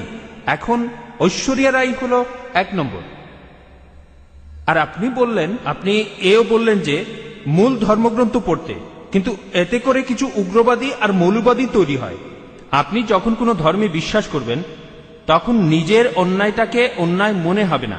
আর সেটাই ঠিক সেরকমই ঘটনাই ঘটেছিল গুজরাটে। 2000 মুসলিমকে সেখানে খুন করা হয়েছে, কেউ তাদের বাঁচাতে আসেনি। কিছু কমিউনিস্ট আর ডেমোক্রেট দল এগিয়ে এসেছিল। লোকজন ধর্মীয় মূল্যবোধের উপর আস্থা হারিয়ে ফেলেছে। আর আপনাদের মতো মানুষের কাছে এই ধর্মীয় মূল্যবোধটাই সবচেয়ে বড়। এসব ধর্ম উগ্রবাদী মানুষ তৈরি করে। তাই মানুষজনকে তাদের প্রাপ্য স্বাধীনতাটা দেন, যাতে করে তারা সমাজতান্ত্রিক আন্দোলনে যোগ দিতে পারে, যেমন কমিউনিস্ট আন্দোলন। ধন্যবাদ। ভাই মনে করেন তিনি একজন কমিউনিস্ট। আপনি খুব সুন্দর প্রশ্ন করেছেন। তিনি বললেন যে যখন হিন্দুইজম অনুমতি দিচ্ছে কৃষ্ণের 16,108 জন স্ত্রী, ইসলামে বহু বিবাহ অনুমতি আছে, তাহলে হিন্দুইজম আর ইসলাম একসাথে মহিলাদের অত্যাচার করছে কেন? আপনার মত অনুযায়ী, আপনার কথা অনুযায়ী ক্লিওপেট্রা একসময় সবচেয়ে সুন্দরী ছিল, এখন আর নেই। ঐশ্বরিয়া এখন 1 নম্বর। আমার জন্য না, আপনার জন্য। আপনার কাছে যা সুন্দর আমার কাছে নাও হতে পারে, আপনার সঙ্গে একমত। এটা দৃষ্টিভঙ্গির ব্যাপার। আমি একমত, ঐশ্বরিয়া রায় আপনার জন্য 1 নম্বর হতে পারে, আমার জন্য না। তাহলে বুঝতে পারছেন এক এক জায়গার নিয়ম হচ্ছে এক এক রকম। আমি উদাহরণ দিয়েছি, আমেরিকায় যেটা ভদ্রতা সেটা এখানে অভদ্রতা, আমেরিকায় যেটা অভদ্রতা সেটা এখানে ভদ্রতা। এটাকে ঠিক করবে? আপনার কথা মানলাম। আপনি যদি ভাবেন একাধিক স্ত্রীর অর্থ মহিলাদের অত্যাচার করা, তাহলে লক্ষ লক্ষ মহিলাদের দায়িত্ব কে নেবে? আপনি। তাদের কে দেখবে? আপনার কমিউনিস্ট আন্দোলন দেখবে? আল্লাহ মানুষ জাতির সমস্যার সমাধান দিয়েছেন এই পবিত্র কোরআনে। সেই সমাধানটা আপনি হজম করতে পারছেন না। আমি আপনাকে একটা প্রশ্ন করছি, বর্তমানে পুরুষের চাইতে মহিলা কয়েক লক্ষ জন বেশি, কে তাদের দায়িত্ব নেবে? কে? যদি প্রত্যেক মাসে তাদের সাহায্য করেন, সেই সাহায্যটাই আসলে যথেষ্ট নয়। পুরুষ আর মহিলার প্রাকৃতিক নিয়মের কিছু জৈবিক চাহিদা থাকে। আল্লাহ কোরআনে বলছেন, সূরা রুমের 21 নম্বর আয়াতে উল্লেখ আছে, আল্লাহ তোমাদের হৃদয়ে ভালোবাসা আর দয়া সৃষ্টি করেছেন। আমি একজন ডাক্তার হিসেবে বলছি, একজন মহিলা সারা জীবন কুমারী থাকতে পারে না, এটা অসম্ভব। আপনি এখন কি করবেন? এদের কি হবে? এরা পতিত হবে। আপনার কমিউনিস্ট এদের কি করতে পারবে? এর সমাধান কি? কোনো সমাধান নেই। আল্লাহ আমাদের এই সমস্যার সমাধান দিয়েছেন, সেই সমাধানটা হজম করতে পারছেন না। তাহলে এখানে সমস্যাটা হলো সমাধান পছন্দ হচ্ছে না, আপনি সমাধান দেন। এর চাইতে ভালো সমাধান কি দিতে পারেন? ইসলামে একাধিক বিয়ে করাটা আবশ্যিক নয়, 4টা বিয়ে করা আবশ্যিক নয়। আমি এমন কোন ইন্ডিয়ান মুসলিমকে চিনি না যার 4টা স্ত্রী, কাউকে চিনি না। অন্যান্য কিছু বিদেশি মুসলিম আছেন, আপনাকে বুঝতে হবে ভাই, এটাই হলো সমাধান। সব পুরুষই একাধিক বিয়ে করতে পারে না, সবাই করতে পারে না। তবে কিছু মানুষ স্ত্রীদের সুবিচার করতে পারে, আল্লাহ তাদের অনুমতি দিয়েছেন। তারা যদি সুবিচার করতে পারে, আপনার সমস্যা কোথায়? কোথায় মহিলাদের অত্যাচার করছি? আমরা তাদের সম্মান করছি। আপনি যে আমেরিকা তথাকথিত আধুনিক কালচারের কথা বলছেন, আর্ট কালচারের নামে তারা কি করছে? তারা মহিলাদের অসম্মান করছে। আপনি যে নারী স্বাধীনতার কথা বলছেন, সেটা আসলে স্বাধীনতার নামে শরীরকে শোষণ করছে, সম্মানের অবমাননা করছে আর আত্মাকে বঞ্চিত করছে। পশ্চিমা সমাজ আসলে মহিলাদের অধিকার দেওয়ার কথা বলে তাদের নামিয়ে দিচ্ছে উপপত্নীর স্তরে, রক্ষিতার স্তরে। তারা সমাজের প্রজাপতি, যারা আর্ট কালচারের পর্দার পেছনে থাকে। আর্ট আর কালচারের নামে ঐশ্বরিয়া রায়, সে আবার কে? মডেলিং, তাই তো? ঠিক না? এখানে আপনাকে সঠিকভাবে চিন্তা করতে হবে। আমরা মাকে বিক্রি করতে চাই না, আমরা বোনকে বিক্রি করতে চাই না। আপনি চাইলে তা করেন। একটা অ্যাডের কথা শুনেছিলাম, আগের লেকচারে আমি বলেছিলাম, BMW। এক লোক বলছিল, খুব বিখ্যাত অ্যাড, BMW নাম শুনেছেন? খুব দামি গাড়ি, মার্সিডিজ বেঞ্চের সঙ্গে কম্পিটিশন করে। সেই অ্যাডে বিকিনি পরা একটা মেয়ে গাড়ির সামনে দাঁড়িয়ে আছে, এখনই চালানো শুরু করুন। মেয়েটাকে না গাড়িটাকে? আপনারা কি করছেন?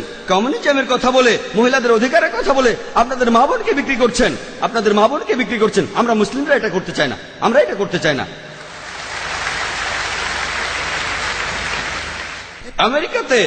আমেরিকাতে আপনি রক্ষিত রাখতে পারেন 5, 10, 20, কেউ কিছু বলবে না। আর কমিউনিজমেও রক্ষিত রাখার নিয়ম আছে। একাধিক স্ত্রী থাকলে সমান অধিকার দিতে হবে, অবিচার করতে পারবেন না, সম্মান করতে হবে, সম্পদের ভাগ দিতে হবে। এটা আপনারা হজম করতে পারছেন না। কে মহিলাদের ছোট করছে? আমি না আপনি। আর আমেরিকাতে, পৃথিবীর সবচেয়ে উন্নত দেশে, আমেরিকানরাই বলে যে ইসলাম মহিলাদের ছোট করে দেখে। আপনি কি জানেন, পৃথিবীতে যতগুলো প্রধান ধর্ম আছে, ইসলামের অনুসারী বাড়ছে সবচেয়ে বেশি হারে। যে লোকগুলো ইসলাম গ্রহণ করছে, তাদের 3 ভাগে 2 ভাগই মহিলা। ইসলাম যদি মহিলাদের ছোট করে, তাহলে আমেরিকান মহিলারা ইসলাম গ্রহণ করছে কেন? আমেরিকান পুরুষরা কেন ইসলাম গ্রহণ করছে? কে ডক্টর আবু আমিনা বিলাল ফিলিপসকে ইসলাম গ্রহণে বাধ্য করেছিল? ভাই আব্দুর রহিম গ্রিনকে কে জোর করেছিল? কে? যারা ইসলাম গ্রহণ করছে তাদের 3 ভাগের 2 ভাগই মহিলা, তারাও ইসলাম গ্রহণ করছে। কেন? ইসলাম যদি মহিলাদের ছোট করে, তাহলে কেন তারা মুসলমান হচ্ছে? কারণ তারা জানে ইসলাম মহিলাদের নিরাপত্তা দেয়, মহিলাদের সম্মান দেয়। এই নিরাপত্তাটা থাকলে আপনাদের উদ্দেশ্য সফল হবে না, এদের দিয়ে আপনারা টাকা কামাতে পারবেন না। পলিটিশিয়ানরা যেমন ডিভাইড অ্যান্ড রুলের নীতি মেনে চলে, আর্ট আর কালচারের লোকেরা তেমনি মহিলাদের অধিকারের কথা বলে। বিউটি কন্টেস্ট, কসমেটিক্স বিক্রি করা হচ্ছে, তারা এভাবে কোটি কোটি ডলার কামাচ্ছে। আপনি জানেন বিউটি কন্টেস্ট কি জন্য? এই বিউটি কন্টেস্টের নামে তারা কোটি কোটি ডলার কামাচ্ছে। আর এরা যেহেতু কোটি কোটি ডলার কামাচ্ছে, অন্যান্য সব লোকজনও সেটা দেখছে। তাহলে বুঝলেন ভাই, আমরা আমাদের মা বোনদের লোকজনের সামনে সাজিয়ে দেখাতে চাই না। তাদের সম্মান করি, তাদের ভালোবাসি, তাদের শ্রদ্ধা করি। আমরা মহিলাদের ছোট করি না।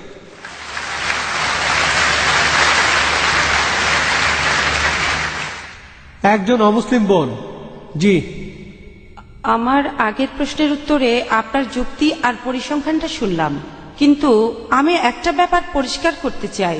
সম্ভবত আগের দিনগুলোতে যুদ্ধ হলে পুরুষরাই যুদ্ধের ময়দানে যেত, পরিবারের হয়ে উপার্জন করত, কিন্তু এখন সময় বদলেছে। আর সম্ভবত ভবিষ্যতে এই পরিস্থিতি আরো বদলাবে। মহিলারা যুদ্ধে যাবে, এখনকার দিনে মহিলারা চাকরি বাকরি করছে, আর হতে পারে মহিলাদের মৃত্যুর হার আরো বাড়বে।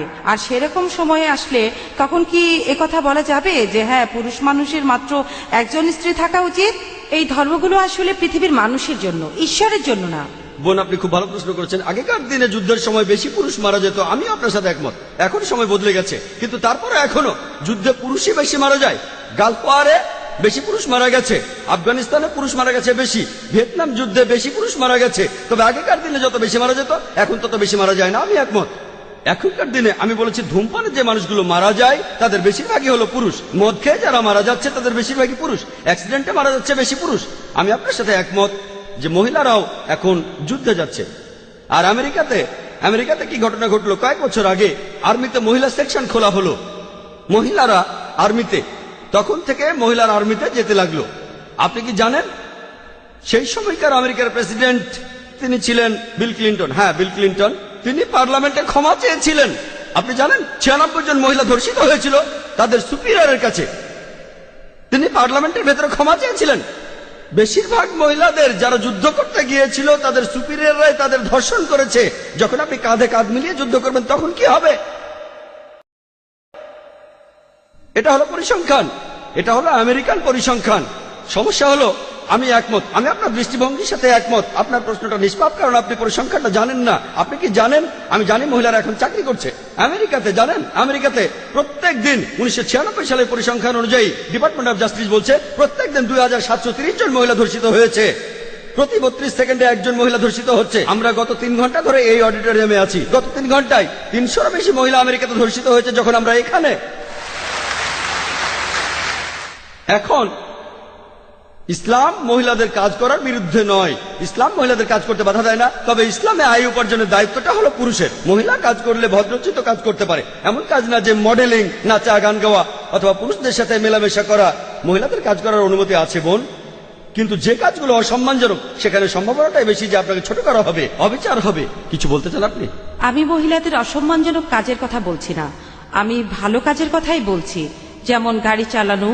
পৃথিবীতে এখন মহিলা গাড়ি চালকের সংখ্যা বাড়ছে।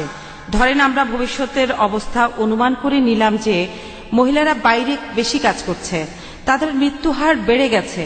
সেরকম সময়ে কি এমন ধর্মের প্রবর্তন করতে পারি যেখানে পুরুষের মাত্র একটাই স্ত্রী থাকবে?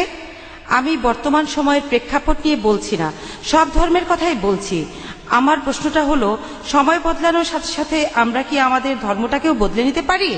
বোন একটা সুন্দর প্রশ্ন করেছেন যে সময় বদলানোর সাথে সাথে ধর্মকে বদলাতে পারে কিনা। যদি ধর্মটা নিখুঁত না হয়ে থাকে তাহলে পরিবর্তনের প্রয়োজন আছে, কিন্তু নিখুঁত হয়ে থাকলে পরিবর্তনের কোনো প্রয়োজন নেই। তাহলে ধর্মের ভেতরে যদি সমস্যা থাকে, সেজন্যই আমি বলেছি মাত্র একটা ভুল বের করে দেখান। আপনি বলছেন যদি এমনটা হয়, যদি এমনটা হয় 100 বছর পরে যদি মহিলারা বেশি বেশি কাজ করে তাদের মৃত্যুর হার বেড়ে যায়, যদি পৃথিবীতে মহিলার সংখ্যা কমে যায়, অনেকগুলো যদি। বোন, সৃষ্টিকর্তা ভবিষ্যতের কথা ভালো জানেন, আপনি আমি জানি না। সৃষ্টিকর্তা ভালো জানেন। তিনি বলেছেন যে একজন পুরুষ একাধিক বিয়ে করতে পারে, আবশ্যিক নয়। যদি আপনার কথা মেনে নেই, যদি আপনার কথা মেনেও নেই, মহিলাদের সংখ্যা সমান হয়ে যাবে। মুসলিম পুরুষরা যে একাধিক বিয়ে করবে এটা আবশ্যিক না। আমার মাত্র একজন স্ত্রী, আমার স্ত্রী মাত্র একজন, আর আমি তাকে নিয়েই সন্তুষ্ট, আর বিয়ে করতেও চাই না। এটা কোনো সমস্যা না। কেউ যদি করতে চান তাতেও কোনো সমস্যা নেই। বিয়ে করতে চাইলে করবেন, না চাইলে করবেন না। তবে একাধিক বিয়ে করলে তাদের সাথে সুবিচার করতে হবে। বোন, আমাদের সৃষ্টিকর্তা মহান ঈশ্বর, তিনি ভবিষ্যৎ জানেন। যেমন ডাক্তাররা বলেন সায়ানাইড খাবেন না, কিন্তু ধরেন সায়ানাইডে আমার কোনো ক্ষতি হয় না। উদাহরণ দিচ্ছি, ডাক্তার জানে, কিন্তু ডাক্তাররা মানুষ, তারও ভুল হতে পারে। মহান সৃষ্টিকর্তা তো সবার উপরে বড় ডাক্তার, তিনি সবচেয়ে বড় ডাক্তার, তিনি আমাদের প্রয়োজনটা জানেন। সেজন্য আমি বলছি, এখন আপনি কোরআনের একটা ভুল দেখান, আগামীকাল হয়তো একটা কিছু হবে, সেদিন ইনশাআল্লাহ আপনি আমাকে প্রশ্ন করবেন আর আমিও আপনাকে উত্তর দেব। আমার নাম শ্রীরাম, আমি একজন ইঞ্জিনিয়ারিং গ্র্যাজুয়েট। আমি আপনাকে একটা প্রশ্ন করতে চাই। আপনি বললেন যে দশরথের 3 জন স্ত্রী ছিল, আর আমরা রামায়ণপুরে এটা জেনেছি যে দশরথ তার স্ত্রীদের সমানভাবে দেখতে গিয়ে নিজের জীবনটাই হারিয়েছিলেন। আপনি হয়তো এখানে বলতে পারেন যে এটা আল্লাহর একটা পরীক্ষা। এখন এই স্ত্রীদের কি হবে? কারণ দুর্ভোগটা পোহাচ্ছে তারাই। যখন স্বামী দায়িত্ব পালনে ব্যর্থ হয় তখন স্ত্রীদের দায়িত্ব কে নেবে? আর এই মহিলাদের তখন কি হবে? আর এটা কি ঠিক? ভাই, আপনি প্রশ্ন করলেন যে দশরথের 3 জন স্ত্রী ছিল, সবাইকে সমান অধিকার দেয়ায় স্ত্রীরাই কষ্ট পেয়েছিল। তিনি এই কথাটাই বললেন, এটা একটা পরীক্ষা। কোরআন বলছে কষ্টটা একটা পরীক্ষা। যখন ছাত্র ছিলাম, যখন আমি ডাক্তারি পড়ছিলাম, ঘাম ছুটে গিয়েছিল, আমার ঘাম ছুটে গিয়েছিল। বিশ্বাস করেন, যদি আপনি আমাকে 10 লাখ টাকাও দেন আমি আর MBBS পরীক্ষা দিতে যাব না। ঘাম ছুটে গিয়েছিল পাশ করতে গিয়ে। তাহলে এই কষ্ট সবই পরীক্ষা, এটা একটা পরীক্ষা। তাহলে আমরা বুঝতে পারছি তার জন্য একটা পরীক্ষা। যদি সেই মহিলা ভালো স্ত্রীর মতো আচরণ করে আর ঈশ্বরের নির্দেশগুলো মেনে চলে, স্ত্রীর কর্তব্যগুলো পালন করে, তার স্বামী যদি দায়িত্ব পালন না করে, মহিলা পরীক্ষা পাশ করবে আর স্বামী এই পরীক্ষা ফেল করতে পারে, তাহলে ভাই এই জীবনটা একটা ক্ষুদ্র অংশ। গড়ে একজন মানুষ 50 বছর পর্যন্ত বাঁচে, অথবা 40 বছর, কেউ 20 বছরে মারা যায়, আবার কেউ 80 বছরে। মানুষের এই গড় আয়ু 40 থেকে 60 বছর, কিন্তু পরকালের তুলনায় এই জীবন 0.00000 খুবই ক্ষুদ্র একটা অংশ। যদি আপনাকে বলি যে পরকালের তুলনায় ক্ষুদ্র এই ছোট্ট জীবনটাতে আপনাকে কষ্ট দেব, পরকালে আপনি যা চান তাই পাবেন, আপনি বলবেন কোনো সমস্যা নেই, আমাকে কি করতে হবে, আমাকে কষ্ট দেন, পরকালে আমি যা চাবো তাই পাবো, তাহলে বুদ্ধিমান লোক বলবে এই কষ্ট এই বিপদে কোনো সমস্যা নেই। পরীক্ষার আগের রাতে যেমন আমাদের ঘাম ছুটে যায়, তখন আমাদের ঘুমও হয় না। কেন? কারণ আমরা পরীক্ষায় পাশ করতে চাই। একইভাবে যদি কোনো স্ত্রী বিভিন্ন রকমের কষ্ট সহ্য করে, সেটা যাই হোক, সে যদি কোরআনের লেখা ঈশ্বরের নির্দেশ মানে, তাহলে সে বেহেশতে যাবে। যদি স্বামী কর্তব্য পালন না করে, সে বেহেশতে যাবে না, কর্তব্য করলে বেহেশতে যাবে। আশা করি উত্তরটা পেয়েছেন।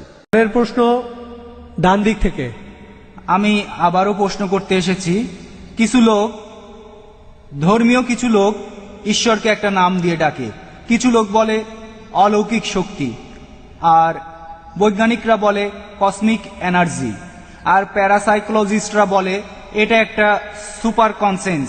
তাহলে এই প্যারাসাইকোলজি দিয়েই প্রমাণ করা যায় যে একজন ঈশ্বর আছেন। ভাই আপনার প্রশ্নটা কি, আবার বলবেন? হ্যাঁ, মানুষ ঈশ্বরকে ডাকে তার জ্ঞান আর বোধের স্তর থেকে। ঠিক, কেউ হয়তো বলে সুপার কনসেন্স, কেউ আর বলে সুপার পাওয়ার, যিনি সবচেয়ে শক্তিশালী, আর বিজ্ঞানীরা এটাকে বলে কসমিক এনার্জি, যে এনার্জিটা সৃষ্টির আগে থেকেই ছিল, এটাই বিশ্বব্রহ্মাণ্ড তৈরি করে। এই কথাগুলো বিজ্ঞানীরাই বলেছেন। অবশ্য কিছু লোক বলে যে এটা পরে বানানো হয়েছে। এই ধর্মটা বানিয়েছিলেন রোমান সম্রাট কনস্ট্যান্টাইন। সেটা ছিল 325 সালে নাইসিয়া কনফারেন্সে, সেখানে এটা বানানো হয়েছিল। আর সেখানে বলা হয়েছিল ঈশ্বর সপ্তম দিন বিশ্রাম নিলেন। আমি সেই ধর্মের নামটা বলতে চাচ্ছি না। এখন সেই কসমিক এনার্জি যদি বিশ্রাম নেয়, তাহলে অল্প সময়ের মধ্যেই বিশ্বজগৎ ধ্বংস হয়ে যাবে। আর আমার প্রশ্ন হলো, এই কসমিক এনার্জি সৃষ্টির আগে কি অবস্থায় ছিল, আর মানুষ জাতি ধ্বংস হয়ে গেলে তখন এই কসমিক এনার্জি কি করবে? ভাই, তখন এই পৃথিবীর কি অবস্থা হবে? ধন্যবাদ। ভাই আপনি প্রশ্ন করলেন, কিছু লোক বলে সুপার কনসেন্স, কেউ বলে সুপার পাওয়ার, কিছু লোক বলে কসমিক এনার্জি। ভাই আপনি যে নামে ডাকেন সঠিক নাম হতে হবে, ভুল নাম হলে আমরা এটা মানবো না। কিছু লোক সঠিক নামে ডাকে সুপার পাওয়ার, সমস্যা নেই, সুপার বিং, সমস্যা নেই। কিছু সঠিক নাম হতে পারে, কিছু ভুল নামও হতে পারে। একটা নাম আপনি বললেন যে বিজ্ঞানীরা বলেন কসমিক এনার্জি, আর একটা ধর্ম বলে যে ঈশ্বর সপ্তম দিনে বিশ্রাম নিলেন। আপনি এখানে বাইবেলের কথা বলছেন, বুক অব জেনেসিস 2য় অধ্যায়ের 2য় অনুচ্ছেদ, সৃষ্টিকর্তা বিশ্রাম নিলেন সপ্তম দিনে। যদি কসমিক এনার্জি বিশ্রাম নেয়, সব ধ্বংস হয়ে যাবে। আমি একমত। তাহলে এই ধর্মগ্রন্থ আমরা মানি না। আর ঈশ্বরকে কসমিক এনার্জি বলে ডাকাটাও আমরা মানি না। ঈশ্বর এই বিশ্বজগতের সব এনার্জির সৃষ্টিকর্তা। তিনি কসমিক এনার্জি নন, তার চেয়েও অনেক বড়।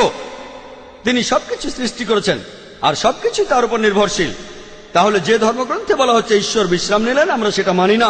ঈশ্বরের বিশ্রামের প্রয়োজন হয় না। আল্লাহ পবিত্রকরণে বলেছেন, সূরা বাকারার 255 নম্বর আয়াতে উল্লেখ আছে যে আল্লাহর নিদ্রার প্রয়োজন হয় না, তার বিশ্রাম নেওয়ার প্রয়োজন হয় না। তাহলে স্রষ্টার বিশ্রামের প্রয়োজন হয় না। সৃষ্টিকর্তার এই সংজ্ঞাটা আসলে ভুল। সঠিক সংজ্ঞাটা যদি আপনারা কোরআন পড়েন, আল্লাহর বিশ্রামের প্রয়োজন নেই। আর আপনি যে নামেই ডাকুন, সেটা সঠিক নাম হলে কোনো আপত্তি নেই। যদি ভুল নামে ডাকেন, তাহলে আপত্তি আছে। আজকে বিজ্ঞানীরা ঈশ্বরকে বাতিল করছেন না, ঈশ্বরের প্রচলিত ধারণাকে বাতিল করছেন। আশা করি উত্তরটা পেয়েছেন। মুসলিম ভাই বোনদের অনুরোধ করছি মাইকের সামনে আসতে, যাতে আমরা আপনাদের দেখতে পারি আর প্রশ্ন করার সুযোগ দিতে পারি। আমার নাম কালিল সুলিভান। আর ডক্টর জাকির নায়েক বললেন যে শেষ নবী হলেন নবী মোহাম্মদ। আর আমার বন্ধুরা আমাকে বলেছে যে যীশু খ্রিস্ট আবার আসবেন। এই কথাটা কি সত্যি? ভাই আপনি প্রশ্ন করলেন যে মোহাম্মদ সাল্লাল্লাহু আলাইহি সাল্লাম হলেন শেষ নবী, শেষ রাসূল, কিন্তু তার বন্ধু যীশু খ্রিস্ট আবার পৃথিবীতে আসবেন। এই কথাটা বাইবেলও বলা আছে, যীশু খ্রিস্ট আবার পৃথিবীতে আসবেন। কোরআনের বেশ কিছু আয়াতে এই কথা বলা হয়েছে, যেমন সূরা মাইদার 116 নম্বর আয়াতে বলা হয়েছে। আর সব মিলিয়ে 70টি সহিহ হাদিস আছে যেখানে বলা আছে যীশু খ্রিস্ট আবার ফিরে আসবেন। কিন্তু যে কারণে যীশু খ্রিস্ট আবার পৃথিবীতে আসবেন, সেটা হলো খ্রিস্টান ধর্মের যীশু খ্রিস্ট তিনি ঈশ্বরের একমাত্র প্রেরিত দূত, যাকে তার অনুসারীরা ভুল করে ঈশ্বর বলে মানে। আর কোন নবী নেই যাকে তার অনুসারীরা ঈশ্বর বলে ভুল করেছে। কিন্তু খ্রিস্টানরা তাদের বেশিরভাগই তারা ভুল করে মনে করে যে যীশু খ্রিস্ট নিজেকে ঈশ্বর দাবি করেছেন, আর এই কারণে আল্লাহ সুবহানাহু ওয়া তাআলা তাকে আবার জীবিত করবেন। আর এ সম্পর্কে পবিত্র কোরআনে সূরা মাইদার 116 নম্বর আয়াতে উল্লেখ করা হয়েছে, সেই দিন আপনি সাক্ষী হবেন, হে আল্লাহ সুবহানাহু ওয়া তাআলা, আমি তাদের উপাসনা করতে বলিনি, আমাকে আমি বলেছি আবুদুল্লাহ আল্লাহকে মানো, রব্বি ওয়া রাব্বুকুম। আমার প্রভু তোমাদের প্রভু। তাই দ্বিতীয়বার পৃথিবীতে এসে যিশু সাক্ষ্য দেবেন যে আমি আমাকে উপাসনা করতে বলিনি, আমি তোমাদের বলেছি এক ঈশ্বরের উপাসনা করতে। তাহলে দ্বিতীয়বার যিশু নতুন কোনো আইন আনবেন না, তিনি আসবেন হযরত মুহাম্মদ সাল্লাল্লাহু আলাইহি ওয়াসাল্লামের উম্মত হিসেবে। তিনিও এ আইন মেনে চলবেন, কোরআনের আইন আর সহিহ হাদিস। তিনি আমাদের নতুন কিছু শেখাবেন না। তিনি পৃথিবীতে এসে সাক্ষ্য দেবেন খ্রিস্টানদের সামনে, আমি নিজেকে ঈশ্বর দাবি করিনি, এখন তোমরা কোরআন আর সহিহ হাদিস মেনে চলবে।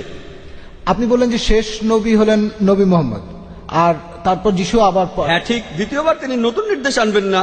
রাসূল মানে যিনি কিছু নির্দেশ পান, তিনি দ্বিতীয়বার রাসূল হিসেবে আসবেন না। তিনি খ্রিস্টানদের সামনে সাক্ষ্য দিতে আসবেন, আমি নিজেকে ঈশ্বর দাবি করিনি। তিনি নতুন নির্দেশ পাবেন না। আগে তিনি নির্দেশ পেয়েছিলেন ইঞ্জিলে, সেটা 2000 বছর আগের কথা, যেটা বিকৃত হয়ে গেছে। তারপর মুহাম্মদ সাল্লাল্লাহু আলাইহি ওয়াসাল্লাম আসলেন। তাই যখন যীশু খ্রিস্ট এই পৃথিবীতে আবার ফিরে আসবেন, তিনি কোরআনের এই নির্দেশই মেনে চলবেন আর মুহাম্মদ সাল্লাল্লাহু আলাইহি ওয়াসাল্লামের উম্মত হবেন। তাহলে রাসূল হিসেবে, ঈশ্বরের দূত হিসেবে সর্বশেষ হলেন নবী মুহাম্মদ সাল্লাল্লাহু আলাইহি ওয়াসাল্লাম। আশা করি উত্তরটা পেয়েছেন। Thank you. এবারের প্রশ্ন মহিলাদের মধ্য থেকে। সালাম আলাইকুম, আমার নাম শাহিদা, একজন সফটওয়্যার ইঞ্জিনিয়ার। আমি আমার বিয়ের সময় মুসলমান হয়েছি। আমার প্রশ্ন একটাই, সেটা মানবতা নিয়ে, বিষয়টা মানবতার শান্তি নিয়ে। আমার প্রশ্নটা হলো, ইসলাম ধর্ম বা কোরআনের কোথাও অঙ্গ প্রত্যঙ্গ দান করার কোনো অনুমতি দেয়া আছে কিনা? যদি অনুমতি না দেয়া থাকে, তাহলে কেন সেটা করা হয়েছে, এ সম্পর্কে কিছু বলবেন? বোন, আপনি প্রশ্ন করলেন কোরআনে কোথাও উল্লেখ আছে কিনা যে অঙ্গ প্রত্যঙ্গ দান করা যাবে কিনা। পবিত্র কোরআন বা সহিহ হাদিসে কোথাও অঙ্গ প্রত্যঙ্গ দান করার ব্যাপারে কিছু উল্লেখ নেই। তবে মুসলিম পণ্ডিতরা একসঙ্গে বসে অনেকগুলো কনফারেন্স করেছেন মক্কায়, রিয়াদে, মালয়েশিয়ায়, আর বিশেষজ্ঞরা একমত হয়েছেন যে অঙ্গ প্রত্যঙ্গ দান করা বা সংযোজনের অনুমতি আছে যদি 3টি শর্ত পূরণ করা হয়। 1 নম্বর, যে অঙ্গ দান করছে তার যেন কোনো বড় ক্ষতি না হয়। আমি হার্ট দিতে পারবো না, আমার হার্ট দান করলে আমি মারা যাব। ডাক্তাররা বলেন আমার 2টো কিডনি আছে, সেখানে একটা যথেষ্ট। ধরুন আমার মার 2টো কিডনি নষ্ট, তাকে একটা কিডনি দিতে পারি, তাহলে তিনিও বাঁচবেন, আমিও বেঁচে থাকবো। তাহলে 1 নম্বর পয়েন্ট, যে অঙ্গ দান করবে তার জন্য বড় কোনো ক্ষতি না হয়। 2 নম্বর পয়েন্ট, যার শরীরে অঙ্গ সংযোজন হবে তার জন্য এটা খুবই উপকারী হবে। 3 নম্বর পয়েন্ট, কোন রকম টাকা পয়সার জন্য অঙ্গ দান করা যাবে না, কেউ কিডনি বেচতে পারবেন না। এই 3টা শর্ত পূরণ হলে বিশেষজ্ঞরা বলেন এই নিয়মে অঙ্গ প্রত্যঙ্গ দান করা যাবে, অঙ্গ সংযোজনের অনুমতি আছে। আশা করি উত্তরটা পেয়েছেন। প্লিজ প্রশ্নটা করুন। হ্যাঁ, আমার নাম অমরেশ। আমার একটা প্রশ্ন আছে। আপনার মতে ঈশ্বর কেন আমাদের সৃষ্টি করেছেন? ঈশ্বর কি আমাদের এই পৃথিবীতে পরীক্ষার জন্য পাঠিয়েছেন, যাতে করে তিনি বিচার করতে পারেন বেহেশতে যাব না দোজখে? ভাই, আপনি প্রশ্ন করলেন ঈশ্বর আমাদের বানালেন কেন। আমি একটা লেকচার দিয়েছিলাম সৃষ্টির উদ্দেশ্য নিয়ে, প্রায় 1 ঘন্টা ধরে। ঈশ্বর আমাদের তৈরি করেছেন, তার একটা কারণ হলো পরীক্ষা, পরকালের জন্য। পরকালের জন্য পবিত্র কোরআনে সূরা মুলকে 2 নম্বর আয়াতে উল্লেখ করা আছে, আল্লাযী খালাকাল মাউতা ওয়াল হায়াতা। তিনি সৃষ্টি করেছেন মৃত্যু আর জীবন তোমাদের পরীক্ষার জন্য, তোমাদের মধ্যে কে উত্তম। আর এছাড়াও তার এই সৃষ্টির বিশেষত্ব হলো তিনি মানুষ তৈরি করেছেন যার নিজের ইচ্ছা আছে। আমরা মহান ঈশ্বরকে মানতে পারি অথবা অবাধ্যও হতে পারি, আমাদের নিজস্ব কিছু ইচ্ছা আছে। আর আমরা এই পৃথিবীতে আসার আগে সৃষ্টিকর্তা প্রশ্ন করেছিলেন, তোমাদের মধ্যে কে মানুষ হয়ে জন্মাতে চাও? আর আমরা মানুষ হয়ে জন্মাতে চেয়েছিলাম। আপনি আর আমি পৃথিবীতে জন্মানোর আগে আমরাই মানুষ হতে চেয়েছিলাম। আর সেজন্য সর্বশক্তিমান ঈশ্বর আমাদের কিছু ইচ্ছা শক্তি দিয়েছেন। এখন এই ইচ্ছা শক্তির কারণে আমরা ঈশ্বরকে মানতে পারি, আবার অবাধ্যও হতে পারি। ঈশ্বরকে মানলে বেহেশতে যাব, আর অবাধ্য হলে যেতে পারবো না। তাহলে এই জীবনটা পরকালের জন্য পরীক্ষা। অন্যান্য জীবজন্তু, ফেরেশতা, এদের ইচ্ছা শক্তি নেই, তারা সবসময় আল্লাহ সুবহানাহু ওয়া তাআলাকে মেনে চলে। তাই আমরা পরীক্ষা দিতে চেয়েছি, আমরা পরীক্ষা দিচ্ছি, এখন পরীক্ষা দিচ্ছি। এই পরীক্ষার উপর ভিত্তি করে আমরা আমাদের পুরস্কার বা শাস্তি পাবো। পবিত্র কোরআনে সূরা জারিয়াতে 56 নম্বর আয়াতে উল্লেখ আছে, আল্লাহ বলছেন, ওয়া মা খালাকতুল জিন্না ওয়াল ইনসা ইল্লা লিয়াবুদুন। আমি সৃষ্টি করেছি জিন ও মানুষকে শুধু আমার ইবাদত করার জন্য। তাহলে আমাদের সৃষ্টি করার একটা কারণ হলো উপাসনা, আর পরকালের জন্য পরীক্ষা। আমরা ইবাদত না করলেও আল্লাহ সুবহানাহু ওয়া তাআলার কিছু যাবে আসবে না। তার ইবাদত করেন বা না করেন, তারপরও তিনি মহান, এতে তার কোনো উপকার হবে না, কোনো ক্ষতিও হবে না। আমরা সবাই পরীক্ষা দিচ্ছি, আমাদের ভালোর জন্য চেয়েছিলাম। যেমন আমি মেডিকেল পরীক্ষায় পাশ করতে চেয়েছিলাম, আমি চেয়েছিলাম, তখন আমাদের টিচার আমাদের পরীক্ষা নিলেন, আমি সেই পরীক্ষা পাশ করলাম। একইভাবে ভাই আমরাই চেয়েছিলাম, আমরা এখন পরীক্ষা দিচ্ছি। আর বিস্তারিত জানার জন্য আমার ভিডিও ক্যাসেট দেখুন, এই সৃষ্টির উদ্দেশ্য। হ্যাঁ ভাই, আপনার প্রশ্নটা করতে পারেন। রেসপেক্টেড স্যার, আমি 4টা প্রশ্ন করব। প্রথমটা হলো, এটা সব ভাই দয়া ধর্মগ্রন্থে করে আপনার নামটা বলুন এবং একটা প্রশ্ন করুন। সিজিল। আমরা এটা দেখি যে সব ধর্মগ্রন্থেই কিছু না কিছু অবিশ্বাস্য গল্প থাকে। যেমন ধরেন, কোরআনে আছে যে আবাবিল পাখিরা যুদ্ধক্ষেত্রে শত্রুদের উপরে পাথর ফেলছে, আর এই সব গল্প, এই গল্পগুলো বিশ্বাস করা বেশ শক্ত। এটা আমার প্রথম প্রশ্ন।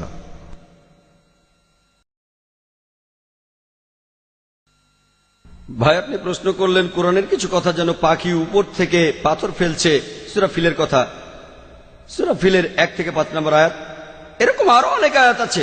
কোরআন বলছে শাক্কুল কামার, নবীজি মুহাম্মদ সাল্লাল্লাহু আলাইহি ওয়াসাল্লাম চাঁদকে 2 ভাগ করেছিলেন, মুসা আলাইহিস সালাম সাগরকে 2 ভাগ করেছিলেন। এগুলো কঠিন কাজ, হ্যাঁ, এগুলোকে বলে অলৌকিক। অলৌকিক কাজ হলো সেগুলো যেগুলোর কোনো ব্যাখ্যা মানুষ দিতে পারে না। মানুষের পক্ষে চাঁদকে 2 ভাগ করে ফেলা এটা অসম্ভব। আবার কোন মানুষ সাগরকে 2 ভাগ করে ফেলবে, তার মধ্যে রাস্তা থাকবে, এটাও অসম্ভব। তাহলে এগুলোকে বলা হয় অলৌকিক। শুধুমাত্র ঈশ্বরই এটা পারেন, আপনি আমি পারবো না। আমরা এই কাজের ব্যাখ্যা দিতে পারবো না। আমরা শুধু একটা উপায় এটা প্রমাণ করতে পারি, যদি সেই সময়ে ফিরে যাই।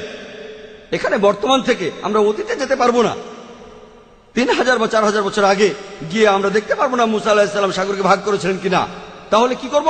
এই অলৌকিক গুলো আমরা অতীতে গিয়ে পরীক্ষা করতে পারছি না।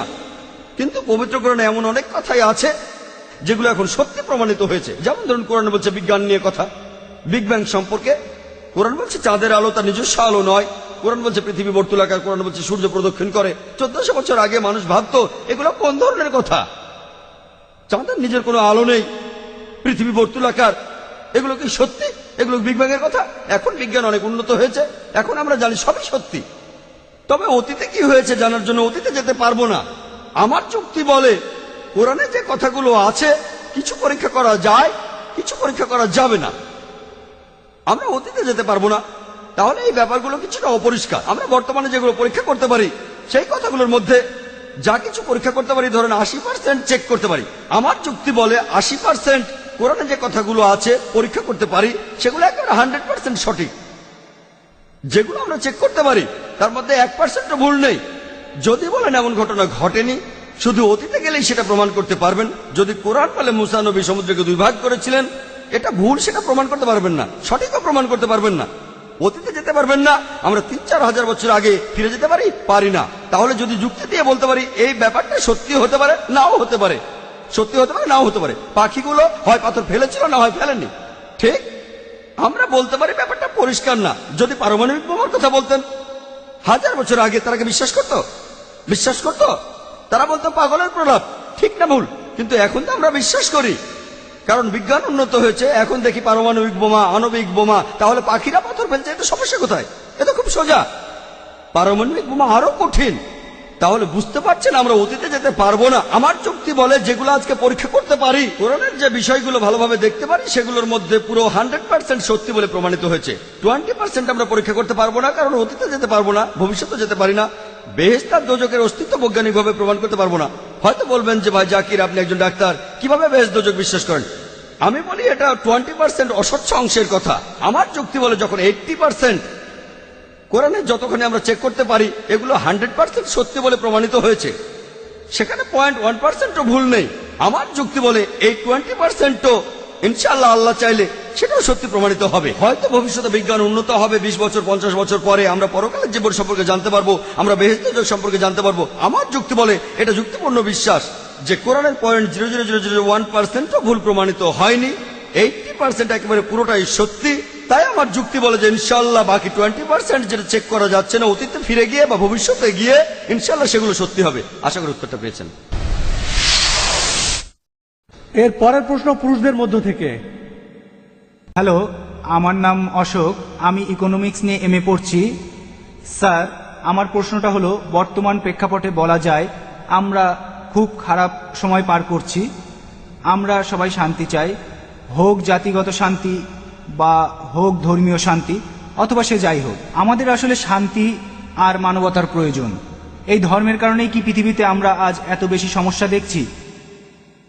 এই ধর্মের কারণেই কি পৃথিবীতে এত বেশি যুদ্ধ আর অরাজকতা চলছে? এটা বাদেও অন্য সমস্যা আছে। আর এই ধর্ম দিয়েই কি পৃথিবীর সব সমস্যার সমাধান করা যায়? আর ধর্ম দিয়েই কি ইথিওপিয়া দুর্ভিক্ষের সমাধান করা যায়? শিশুরা না খেয়ে মারা যাচ্ছে, ধর্মই কি সবকিছুর সমাধান?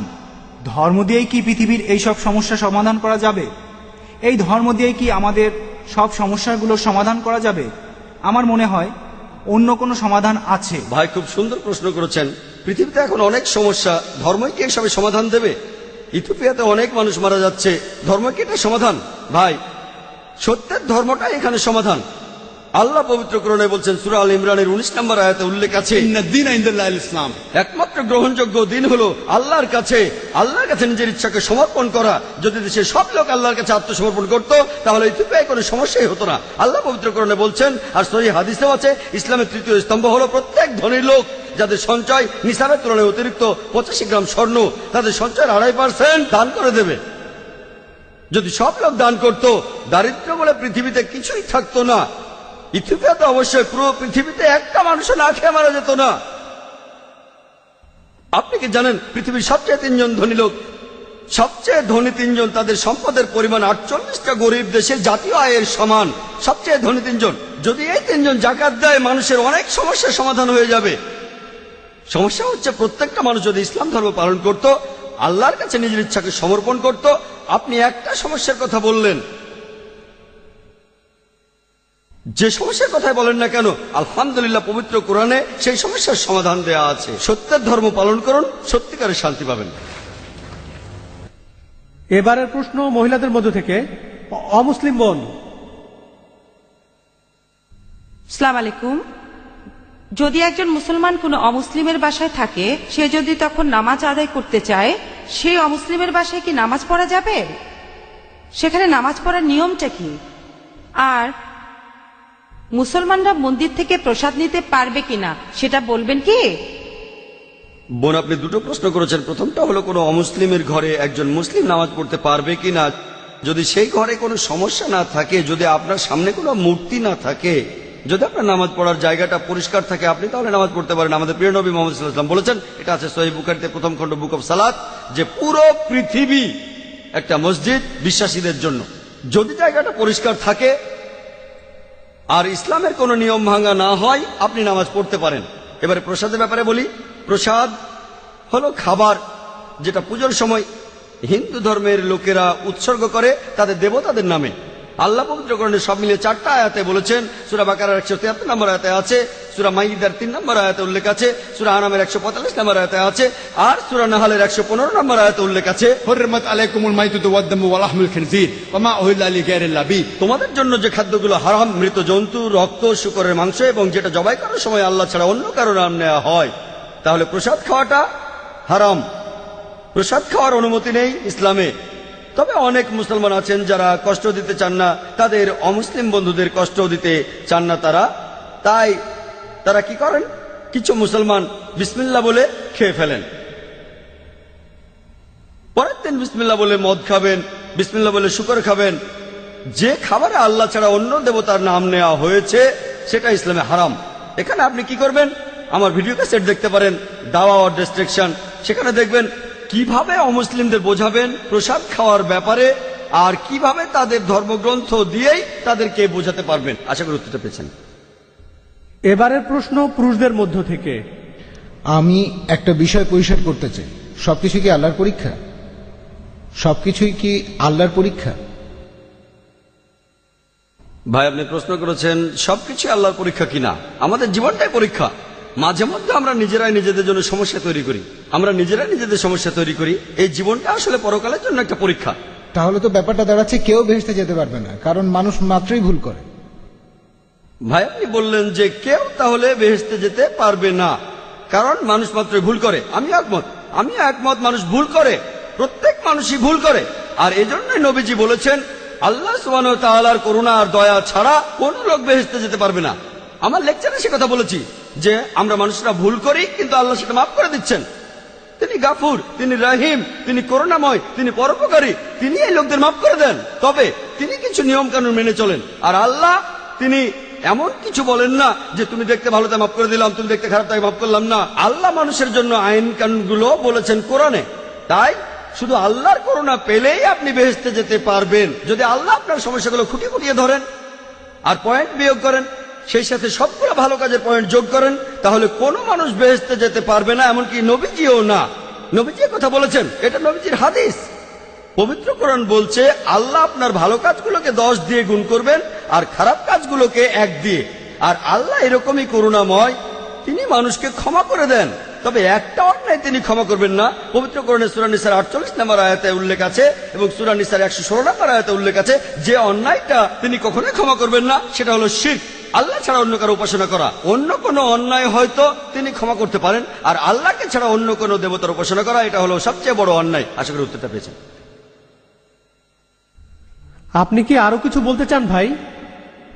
হ্যাঁ, এখন ধরি একজন লোক, সে তার সব কাজ ভালোভাবে করলো, কিন্তু সেই লোক তার 3 জন স্ত্রীকে সমানভাবে দেখলো না, সেই লোক কি তখন বেহেশতে যাবে? ভাই আপনি প্রশ্ন করলেন যে যদি, আমি আপনার প্রশ্নটা বুঝেছি, যদি কোনো লোকের 3 জন স্ত্রী থাকে আর সে সমান বিচার করতে না পারে, সে কি বেহেশতে যাবে? হ্যাঁ যাবে। কেন যেতে পারবে না? কারণ আমাদের পক্ষে পুরোপুরি নিষ্পাপ হওয়াটা খুবই কঠিন। আপনিই তো বললেন সব মানুষই ভুল করে, অনেক মানুষই ভুল করে। আপনার মনেও কোনো খারাপ চিন্তা আসতে পারে, এটাও তো ভুল। তাই আপনি যদি ভুল করেন সেজন্য ক্ষমা চাইবেন। যে লোক তার স্ত্রীদের সঙ্গে সুবিচার করতে পারে না, সে যদি ক্ষমা প্রার্থনা করে আল্লাহ ক্ষমা করতে পারেন, তাকে বেহেশতে নিতে পারেন। হতে পারে সে অনেক ভালো কাজ করেছে, তাই আল্লাহ তাকে ক্ষমা করতে পারেন। এই সব নির্ভর করছে আল্লাহ সুবহানাহু ওয়া তাআলার উপর। তিনি বিচার করবেন।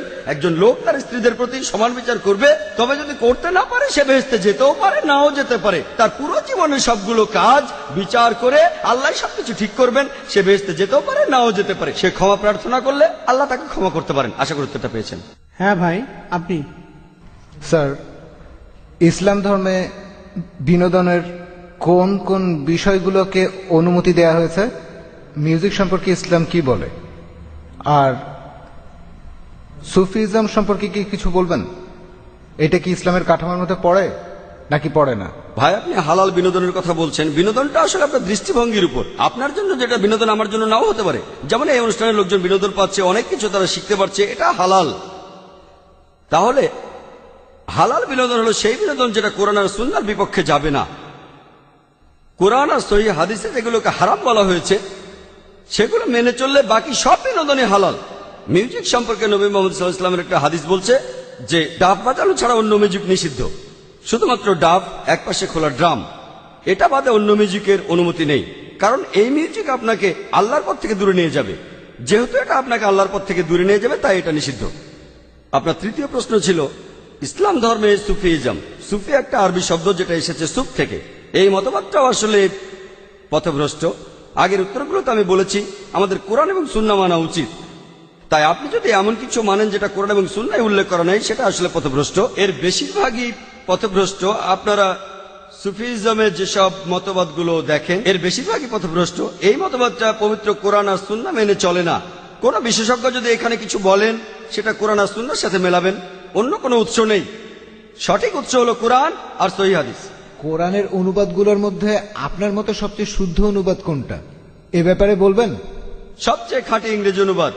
ভাই আল্লাহ এখানে আরবিতে বলেছেন 100% কোনো ভুল ছাড়া। সবগুলো অনুবাদই করেছে মানুষ, আর সেখানে ভুল থাকবেই। তাই পবিত্র কোরআনে কোনো নির্ভুল অনুবাদ নেই। হ্যাঁ, তবে যে অনুবাদগুলো পাওয়া যায়, আমার মতে ভালো অনুবাদটা সেগুলোর মধ্যে একটা হলো সহিহ ইন্টারন্যাশনাল। আমি ইংরেজি অনুবাদের কথা বলছি, অন্য ভাষার ব্যাপারে আপনাকে খুঁজে দেখতে হবে। আমার মতে কোরআনের একটা ভালো ইংরেজি অনুবাদ হলো সহিহ ইন্টারন্যাশনাল, যেটা ইংরেজিতে অনুবাদ করেছেন 3 জন মহিলা। তারা সবাই আসলে আমেরিকান, পশ্চিমা সভ্যতার মানুষ। তারা সবাই মুসলমান হয়েছিলেন। সহিহ ইন্টারন্যাশনাল আগে একজন ভাইকে একটা কপি দিয়েছিলাম, আর আপনি চাইলেও দেবো ইনশাআল্লাহ। লেকচার শেষে ভাই আশরাফের সাথে যোগাযোগ করুন, তিনি আপনাকে একটা কপি দেবেন, আর আপনি সেটা পড়ে দেখুন। আশা করি উত্তরটা পেয়েছেন। জি ধন্যবাদ। আপনাকে ধন্যবাদ।